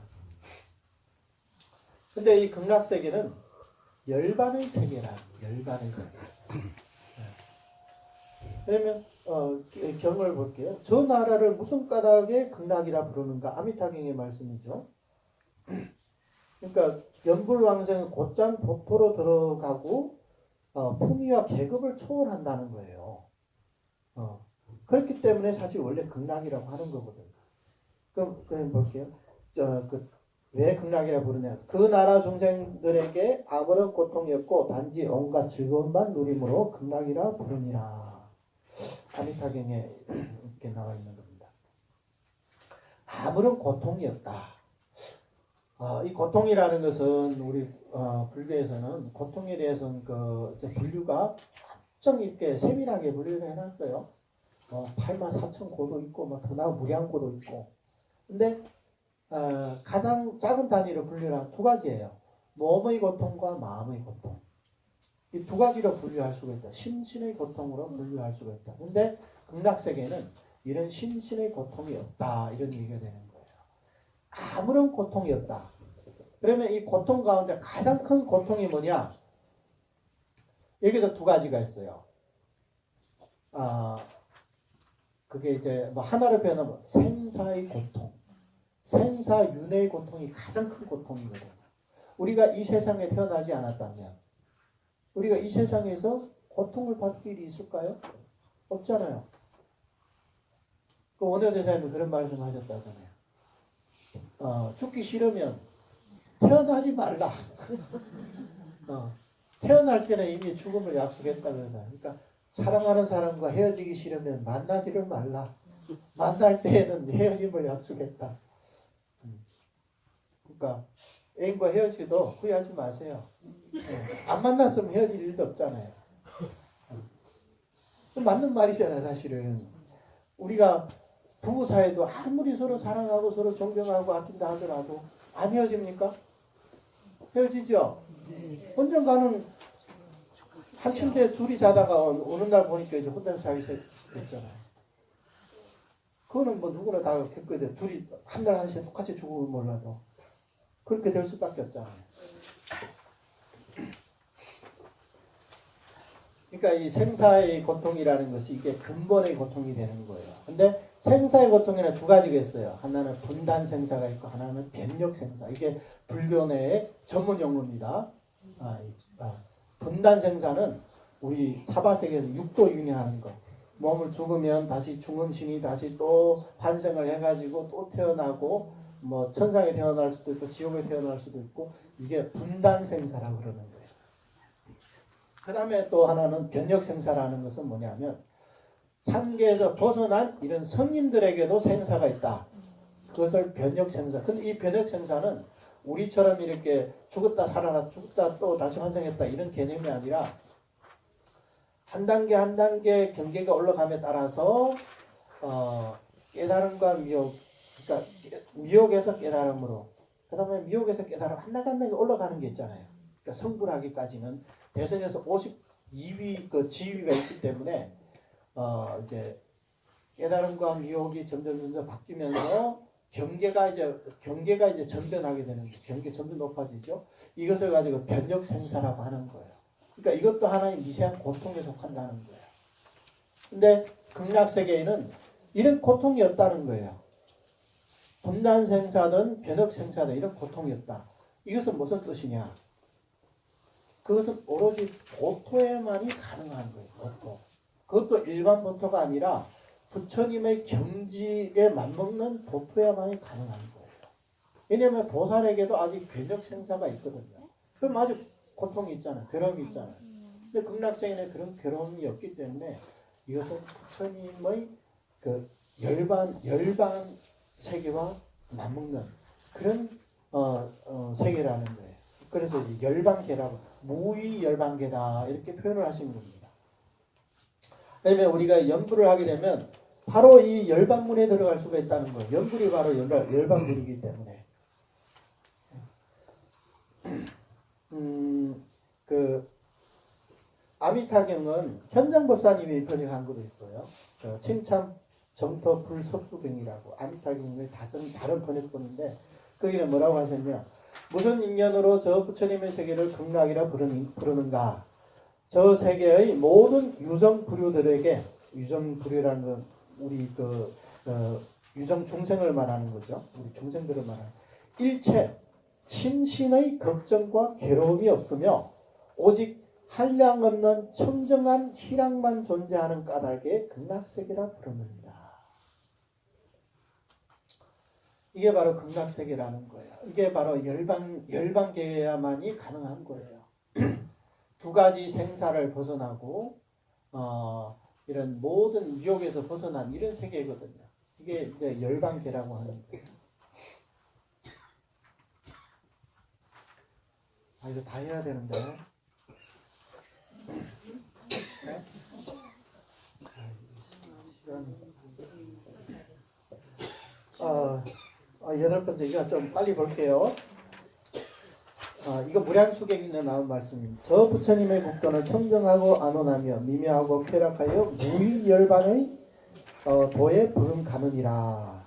그곳에 있는 성문과 보살과 천인 및 사람들은 지혜가 매우 밝고 신통이 자제하며 모두 같은 모습으로 다르게 생긴 상의 이름이 있을 뿐이니라. 그들의 얼굴과 모습이 단정하고 미묘하여 세상에서 뛰어나고 매우 드물며 용모가 미묘하고 천인도 아니고 인간도 아니며 모두 자연의 허무의 몸과 무극의 몸을 받았느니라. 이게 극락세계의 의보장엄과 정보장엄에 대한 묘사입니다. 의보장엄이라는 것은 의지에서 사는 그 세상을 얘기하는 거고, 그러니까 물질적인 세상을 얘기하는 거고, 그러니까 의지하는 정보라는 것은 그 나라 대중들의 몸과 마음을 얘기하는 거예요. 그렇게 보시면 됩니다. 그래서 저 부처님의 국도는 청정하고 안온하고 미묘하고 쾌락하여 무위열반의 도에 부름가느니라.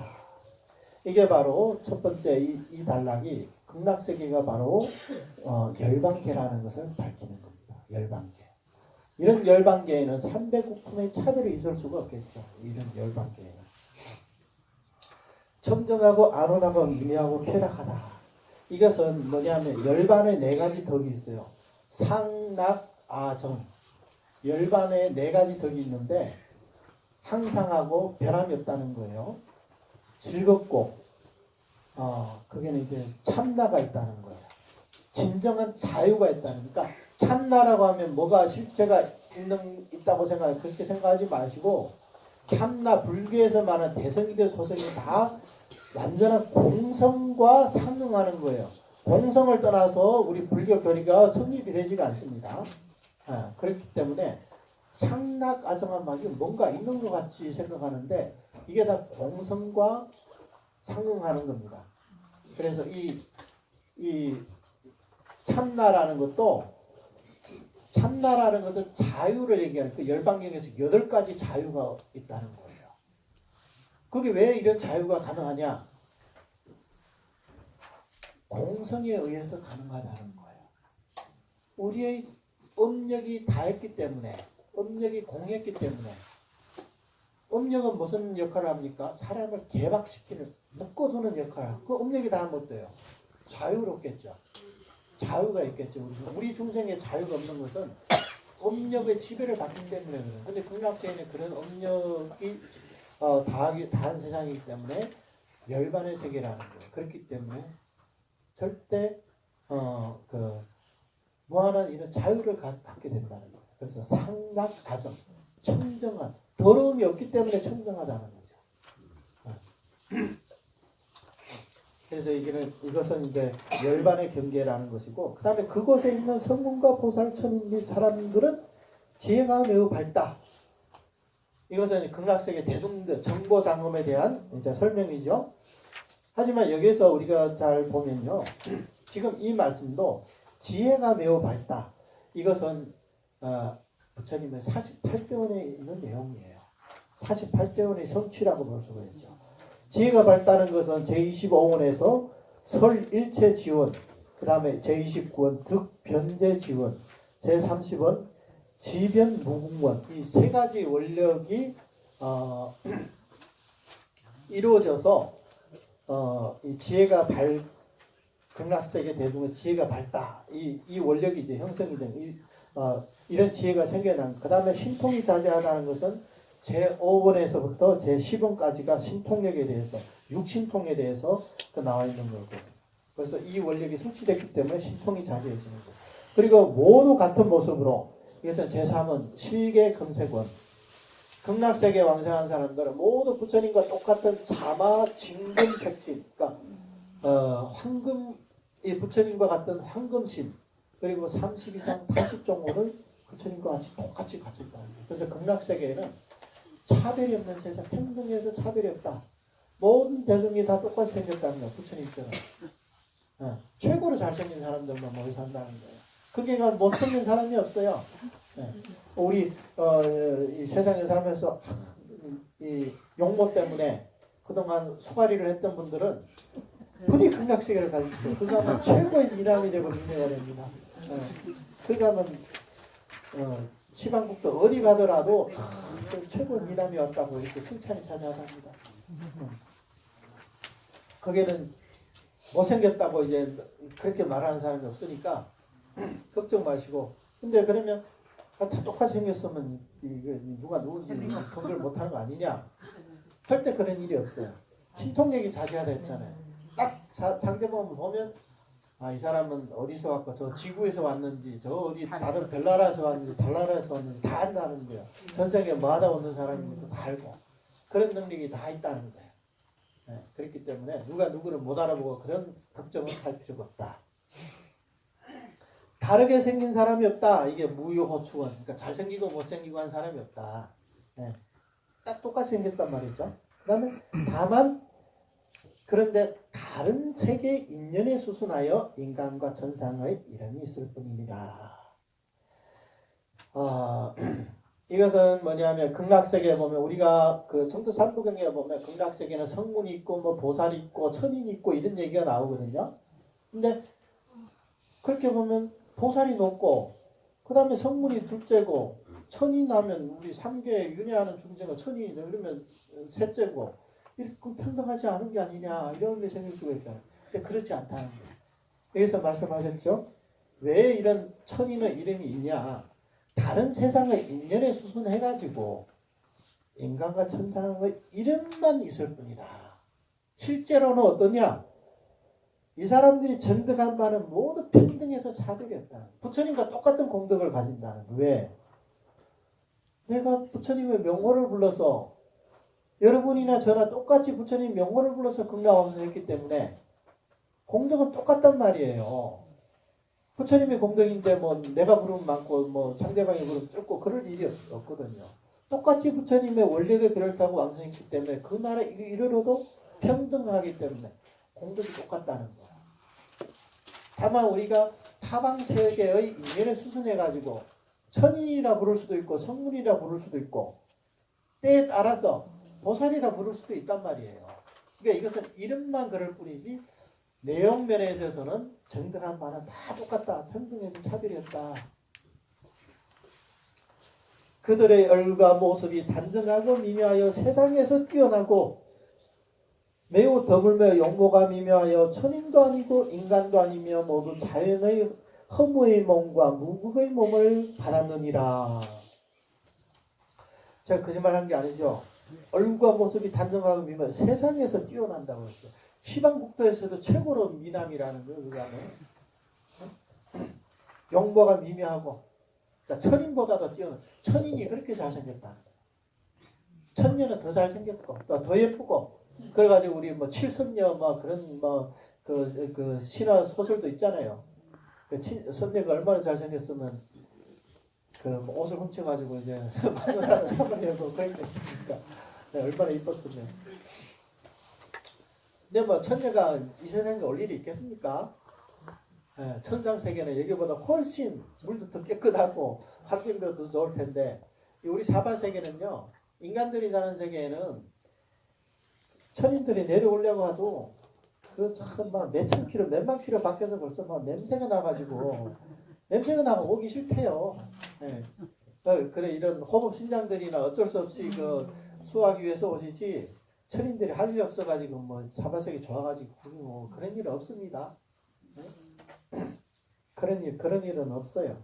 뭐 특별한 어떤 용무가 있어가지고 오셨으면 몰라도 얼마나 천인들이 아니 인간이 뭐 돼지고기 뭐가 좋다고 돼지고기에 들어가서 그게 뭐 그 구경 갑니까? 거기서 살려고 합니까? 천상세계 사람들 인간 세계 봤을 때 마찬가지라는 거예요. 인간들의 삶을 보면 저 정말 그냥 그 돼지들이 사는 것과 그냥 크게 차이가 없죠. 우리는 모르지만 옛날에 어떤 분이 산속에서 막 무문관 수행해가지고 설산에서 그게 깨끗하잖아요, 우리가. 그래가지고 이 속세로 내려오니까 냄새 나가지고 못 사겠더라는 거예요. 냄새 나가지고. 그래 그런 말이 있잖아요. 뭐 우리가 서양 사람들 보면 막 좀 막 그 뭐죠? 노린내 난다 그러고 서양 사람도 우리 보면 뭐 돼지 냄새만 난다, 뭐 냄새 난다. 근데 우리는 우리끼리 이렇게 사는 게 적응이 됐기 때문에 냄새가 안 나거든요. 네. 생선 가게 오래 한 사람은 생선 냄새 맡아도 별로 냄새가 안 나요. 우리가 처음에 생선 가게 들어가면 냄새 확 나지만 그 사람들은 거기 익숙해 있기 때문에 냄새가 별로 안 나요. 극락세계 사람들은 이런 자연의 허무의 몸과 이게 이제 허무라든가 무극이라든가 이게 다 이제 노장 사상이 좀 이제 있는 번역을 할 때 이 강성계라는 분이 삼국시대 때 사람인데 그때가 이제 노장 그 사상이 좀 많았을 때거든요. 그러니까 일찍 번역한 경전들을 보면 이런 얘기들이 많이 나와요. 근데 이게 뭘 설명하냐? 이게 바로 이제 법성신을 설명하는 거예요. 법성신, 우리의 법신. 근데 이 법신은 보통 말하는 법신은 공성을 말하는데 이 법신은 아무런 형체가 없는 게 아니라 형상이 있다는 거예요. 우리는 그런 몸을 열반의 몸을 갖추게 된다. 그러니까 얼마나 수승하고 미묘하겠습니까? 그래서 무량수경에 보면 시방 세계의 모든 부처님들이 자기들의 그 제자들을 극락세계로 보내려고 해요. 그래서 동방의 어떤 불국토에는 뭐 몇 명이 극락세계 가고 또 북방에는 또 몇 명이 가고 뭐 또 서방에 남방에는 얼마가 가고 그런 내용들이 나오고 극락세계 수승하지 않으면 부처님인데 왜 자기 제자들을 극락세계로 보내겠습니까? 그만큼 시방세계 가장 수승한 거기 때문에 이제 그런 거거든요. 그러니까 우리가 봤을 때는 극락세계는 뭐 칠중 남왕, 칠중항수, 칠중난순 뭐 이렇게 얘기한 황금으로 돼 있고 뭐 그게 뭐 금문 유리 좀 너무 좀 뭐라고 해야 되나? 너무 막 눈부시고 마치 뭐 어디 왕궁에 간 것처럼 우리는 그런 걸 다 버리고 성불을 하기 위해서 갔는데 극락세에 가니까 또 벌써 금이니 은이니 뭐 이런 좀 너무 좀 속물스럽다는 또 이런 생각을 가진 사람들 그래가지고 극락세계 좋지만 나 그 환경이 싫어서 가기 싫어. 그런 사람도 진짜 있답니다. 그래서 나는 금강경이 좋아. 금강경에는 그런 얘기 없잖아요. 금강경에는 뭐 무화상, 무인상, 무중현이나 무수사상하는 거 좋은데 극락세계는 금원 유리로 뭐 장엄돼 있고 뭐 칠보로 장엄된 연못이 어쩌고 뭐 나무들이 어떻게 잘 일곱 겹으로 쫙쫙 이렇게 줄져 가지고 있고 좀 너무 뭐 부처님 세상 같지 않고 너무 좀 속물스럽다. 세간에 어떤 뭐 왕궁에 들어간 것처럼 옛날 그 황제들이 사는 것처럼 너무 사치하다. 사치스럽다. 그래서 극락세계는 좋긴 한데 별로 가고 싶지 않아. 그런 얘기 들어봤어요. 근데 우리가 알아야 될 것은 극락세계는 무의 열반계라 했잖아요. 그러면 여기서 말하는 금원유리라는 것은 우리 사바세계의 금원유리와는 달라요. 완전히 다릅니다. 하지만 극락세계의 그런 사물들은 우리 지구상의 인간들이 경험해보지 못한 사물들인데 그건 뭐라고 표현합니까? 설명할 방법이 없잖아요. 그러니까 그나마 우리 사바세계에는 금은, 유리 뭐 이런 거 뭐 다이아몬드 이런 것들이 세상 사람들이 귀하게 여기기 때문에 그것을 잠시 들어서 극락세계 이렇게 수승하다 이런 것들이 있다. 세상 사람들은 금은과 같은 이런 보물들을 위해 가지고 평생 사람들이 재물을 위해가 목숨까지 버리잖아요. 근데 극락세계는 땅이 황금으로 되어 있다면서 땅이 그거 하면 무슨 강도짓 할 일이 있어요? 땅이 우리 땅 흙이지만 거기는 황금인데 그냥 땅이 황금 누가 그거 강도짓을 하겠습니까? 본인이 원하는 대로 다 황금이든 뭐든 다이아몬드 다 가질 수 있다고 하는데 그러니까 이런 방편을 통해 가지고 극락세계 왕생하라는 거예요. 그러면 실제로 극락세계 가면 어떠냐? 그냥 직접 가봐야 알겠죠. 우리 말로서 설명을 우리가 보지도 못한 사물들인데 우리가 어떻게 말로 표현할 수가 있겠습니까? 그러니까 이것은 절대 그렇게 속물스럽지 않고 사치스러운 것도 아니고 이것은 뭐냐면 금강경에서 말하는 무화사, 무의사, 무수사상 경지가 됐을 때 거기에서 나타난 의보장엄이 바로 극락세계 장엄이 된다는 거예요. 그러니까 우리는 이치만 알고 그 현상을 몰라도 안 되는 거예요. 그러면 불보살님들이 이렇게 만덕으로 장엄한 이런 공덕을 갖고 있는데 결국은 성불하고 나니까 아무것도 없다. 텅텅 비고 아무것도 없다. 그게 부처님 세상이겠습니까? 부처님 정법겠습니까? 그러니까 극락세계에 있는 모든 그런 보물들, 그 의보장엄들 전부 다 그것은 자성의 공덕이 바깥으로 드러난 거예요. 청정한 공덕이 드러나서 극락세계 그 장엄함이 형성됐다는 거예요.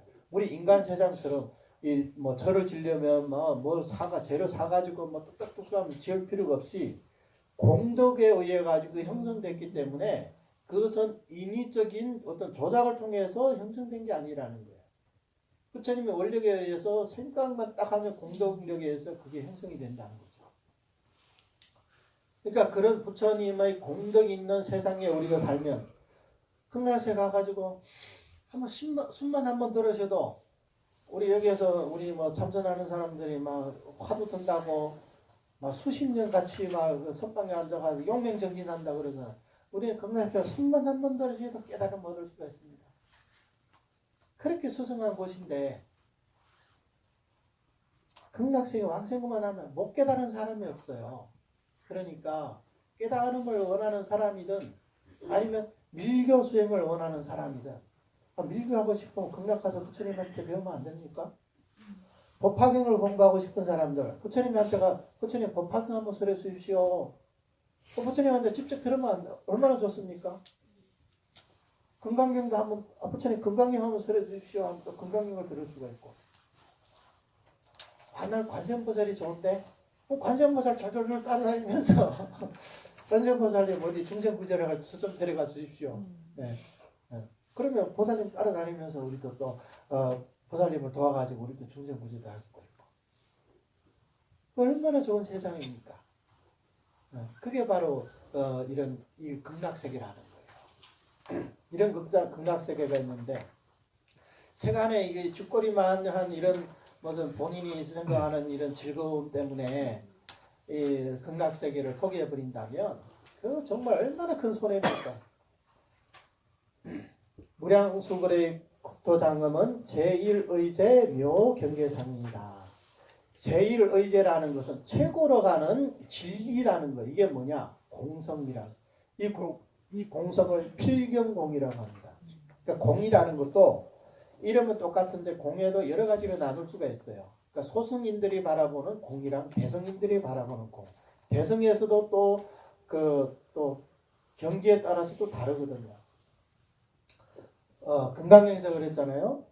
일체 무위법 개유 일체 현성은 개유 무위법 이유 차별이다. 모든 현성은 무위법에 따라서 차별이 있느니라 이런 말씀하셨거든요. 이건 무슨 말씀이냐면 공성 다시 말해서 실상이라는 것은 하나의 실상이지만 바라보는 사람의 수준에 따라서 실상도 여러 가지 단계로 나눠져 있다는 거예요. 성문인들은 본인의 단계에서 눈높이에서만 실상을 바라보고 보살은 보살의 눈높이에서 바라보고 가장 원만한 것은 부처님이 바라보는 실상이겠죠. 제법 실상 가장 원만하게 보는 분이 부처님이라는 거예요. 그래서 이 실상을 공성을 얼마나 깊이 증득했냐 따라서 보살의 52위 단계가 나눠지는 거예요. 실상이 따로따로 있는 게 아니라 본인의 눈높이에 따라서 얼마나 증득하냐에 따라서 그게 이제 달라진다는 거예요. 그런데 극락세계는 이런 제1의제 묘경계상이다. 묘경계상이라는 것은 보토의 경계를 얘기하는 겁니다. 그렇기 때문에 이 왕생론은 그 세친보살님이 지은 왕생론이죠. 그래서 우리 정토종 계열에서는 천태종에서는 뭐 극락세계를 사토로 나누어서 네 가지 국토로 나눠서 분별하지만 우리 정토종의 가르침에 의하면 극락세계는 보토입니다. 보토. 보토. 이거 유일한 보토예요. 근데 구품은 어떻게 됐냐? 부처님의 원력에 대해 의심이 있고 하지만 자신의 복덕을 닦아서 그 복을 회양해서 왕생했기 때문에 본인이 지은 복에 따라서 보토 내에 바로 못 나온다는 말이에요. 네, 그러니까 자신이 그 부처님에 대한 의심의 죄를 다 참여하면 바로 그게 나와서 보토로 나올 수 있고 그렇지 못하면 또 그 시간의 제한이 있게 된다는 거죠. 그래서 무량수경에는 500생 동안에 부처님을 뵐 수도 없고 법문을 들을 수도 없고 보살을 그 법문, 법식을 또 들을 수가 없다.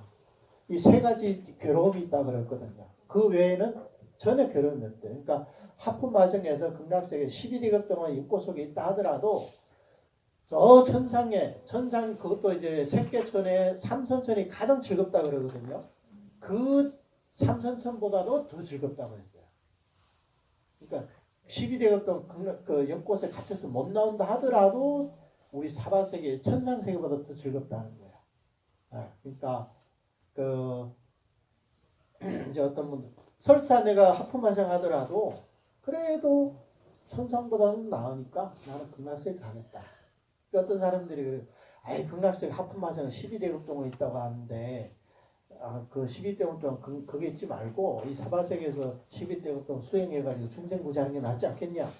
이제 그런 생각을 하는 사람들이 있거든요. 근데 그게 이제 쉽지 않단 말이에요. 한번 윤회를 해버리면 전생을 잊어버리기 때문에. 그러니까 그럴 바에는 차라리 극락세계 왕생해서 12대급 동안 같이 있다 하더라도 사바세계 윤회하는 것보다는 1000배, 100배, 억배가 낫다. 하물며 우리 연불 하는 사람은 3대 국품, 연꽃 속에 갇히지 않고 바로 보토에 왕생하기 때문에 태어나면 바로 화생이에요. 태어나자마자 연꽃이 펴서 우리는 바로 십지보살이 되는 거예요. 얼마나 수상합니까? 이게 그 극락세계입니다. 내가 부처가 될 적에 명호를 무량수라 부르리니 이 명호를 들은 중생들은 모두 나의 나라에 왕생하리. 부처님과 같은 금색신으로 미묘한 상호 모두 원만하고 또한 대비심으로 모든 중생을 잃게 하리. 이게 무량수경의 2억번 장흥경이라는 경전에 나와 있습니다. 여기도 보면 부처님께서 무량수가 아미타라는 뜻이거든요. 그러니까 명호를 아미타라고 지을 테니 이 명호를 들은 사람들은 모두 나의 정토에 왕생한다. 이게 바로 연불왕생원이거든요. 네. 이게 바로 부처님 본원이다. 그래서 왕생한 사람들은 모두 부처님과 똑같은 금색신을 얻게 되고 32상 8종호가 모두 원만하고 또한 대비심으로 또 중생을 구제하게 된다는 거예요. 그러니까 우리가 극락왕생에서 우리가 그냥 편안하기 위해 가지고 이 세상 고통이 싫어서 가는 게 아니라 극락세계 왕생하면 우리도 다시 사바세계 와서 중생구제를 할 수 있는 거예요. 부처님과 똑같이. 마지막 번뇌를 성취한 법무도 저 부처님의 정토에 왕생하니 3개의 계업이 필경에 끌당기지 못하니라. 이것이 바로 번뇌를 끊지 않고 열반의 몫을 얻으니 어찌 생각으로 헤아릴 수 있으리요. 방생연도의 말씀입니다. 이 말씀은 번뇌를 성취한 범부도 저 극락정토에 왕생할 수 있다. 그러니까 이 범부라는 것은 특별한 의미가 있어요. 우리 동생들은 부처님을 가지고 범부 동생들의 입장에서 부처님도 범부가 돼요. 범부들의 눈에서는. 그러니까 범부라고 하게 되면 탐진치 삼독을 갖춘 사람들을 범부라고 한다. 그러면 참견의 번뇌를 끊은 사람은 이미 성인이지 범부라고 부를 수가 없어요. 마찬가지로 서가모니 부처님께서는 중생구제하기 위해서 3000년 전에 인도에 태어나셨지만 사람의 몸으로 태어나셨지만 서가모니 부처님 범부가 아니라는 거예요. 단지 우리가 말하는 사람의 개념을 초월하신 분이에요. 근데 그것을 모르면 범부의 눈으로는 부처님도 범부가 보여요. 그러니까 부처님도 인간인데 다만 인간 중에서도 지혜가 좀 많고 좀 덕이 있으신 분이다. 그냥 그렇게만 생각. 우리와 똑같은 사람이다. 다만 지혜가 많은 사람이다. 그러니까 무슨 서양에서 말하는 어떤 철학자들, 뭐 소크라테스나 같은 계열의 사람이다. 이렇게만 생각하거든요, 사람들은. 근데 그렇지가 않다는 게 부처님은 3계 내의 번뇌를 끊었을 뿐만 아니라 3계 밖의 근본 무명 번뇌마저도 모조리 끊었기 때문에 복과 지혜가 원만한 이 양족존이 되신 부처님이 되신 거예요. 그러니까 그냥 단순히 사람으로 부처님을 정의한다는 것은 맞지 않다는 거예요. 그런데 우리 같은 번뇌가 있는 사람도 부처님의 정토에 왕성할 수 있다는 거예요. 이게 바로 뭐 업장을 가지고 대업 왕생이라고 얘기하는데 어떤 사람도 우리가 그 살아생전에 업을 많이 지었는데 그 업을 가지고 극락세가 어떻게 되냐? 업이라는 것은 반드시 어떤 연을 만나야만이 과로 나타나는 거예요. 인과라는 것도 연이 가운데 있어야 돼요. 그래야 결과로 나타나거든요. 씨앗도 어디 심어야 싹이 트지 그냥 심지 않으면 싹이 트겠습니까? 그러니까 조건이 필요하다는 그래야 결과가 있거든요. 근데 우리 사바세계 중에 극락에 왕생한다 하더라도 그런 악업의 열이 없기 때문에 그 악업의 과가 생겨날 일이 없어요. 그리고 또 한 가지는 극락세계 왕생하자마자 우리가 갖고 있는 이런 아뢰학식 속에 모든 이런 업식 종자들이 순식간에 다 녹아버린다는 거예요. 그러니까 악인이 극락세계 왕생해서 극락세계를 지옥으로 만들지 않을까? 그런 걱정을 할 필요가 없다. 네. 이 세상에서 최악의 악인이라 하더라도 극락세계만 왕생하면 최상의 선인으로 바뀌어졌다는 거예요. 그러니까 그런 걱정을 할 필요가 뭐가 있어요. 3개의 계엄이 필경에 끌어당기지 못한다. 우리 지구의 그 인력은 사람을 지구로 끌어당기잖아. 중력으로. 네, 끌어당기잖아.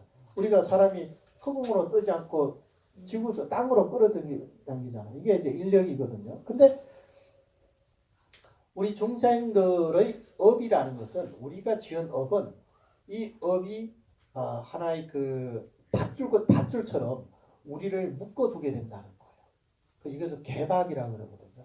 업이 우리를 3계에다 개박시킨다. 이렇게 얘기를 할 수가 있습니다. 그러니까 업이 있는 한은 3계를 벗어날 수가 없는 거예요. 죽으면 또다시 환생하게 만들고 또다시 환생하게 만들고 이것은 내가 태어나기 싫다. 내가 어떻게 하고 싶다. 그게 되는 게 아니에요.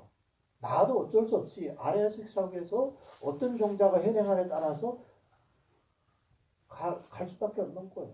우리가 선택사항이 있다면 누구나 다 돈 받고 잘 살고 그 부잣집에 태어나려고 그러지. 누가 돈 없고 빽 없고 가난한 집에 태어나려고 그러겠어요. 선택할 수만 있다면 그런 사람이 있습니까? 나는 가난한 집이 좋아. 그런 사람이 있어요? 못 사는 집이 좋아. 그러니까 우리가 선택할 수가 없다는 거예요. 설사 고승대덕이라 하더라도 이 사람이 진짜 선정과 지혜력이 뛰어난 사람이 아니라면 임종할 때 그 죽음신 단계가 나타나면 순식간에 그냥 엄력에 휩쓸려 가는 거예요. 자기가 뜻대로 될 수가 없다는 거예요. 원력 수생이라는 것도 이게 최소한 그 3계 내 번뇌를 끄는 원력 보살이야만이 그게 가능하지. 우리는 누가 원력 수생했다 그러는데 말은 그렇게 할 수 있을지는 몰라도 실제로는 그게 쉽지가 않다는 거예요. 그래서 이렇게 우리 정토왕성한 사람은 3개의 계업이 우리를 끌어당기지 못한다. 이것이 바로 번뇌를 끊지 않고 열반의 몫을 얻으리니 어찌 생각하여 헤아릴 수 있으리요. 번뇌를 끊지 않고 열반의 몫을 얻는다. 여기는 이제 두 가지 이익이 있어요. 현세 이익과 미래 이익. 현세 이익은 뭐냐? 연불하는 사람은 열반의 몫을 얻는다. 이것은 현세 바로 우리가 불태전에 들었다는 거예요. 불태전. 그 영수보살님과 같은 초지보살의 불태전은 아니지만 우리는 연불하는 사람은 현생에 이미 극락왕생이 결정됐기 때문에 절대 퇴전하지 않는다는 거예요. 이런 사람들은. 진짜 발언하는 사람은 물론 도중에 나는 극락 안 갈 거야. 그러면 이제 퇴전했겠죠. 근데 이런 사람은 진짜 극락 발언하는 사람이라고 할 수가 없겠죠. 진정으로 발언한 사람은 어떠한 경계가 오더라도 그게 휘둘리지 않고 반드시 극락왕생하겠다는 그 원력을 갖고 있겠죠. 그러니까 이런 사람은 불태준과 마찬가지다. 그 다음 내생의 이익은 뭐겠어요?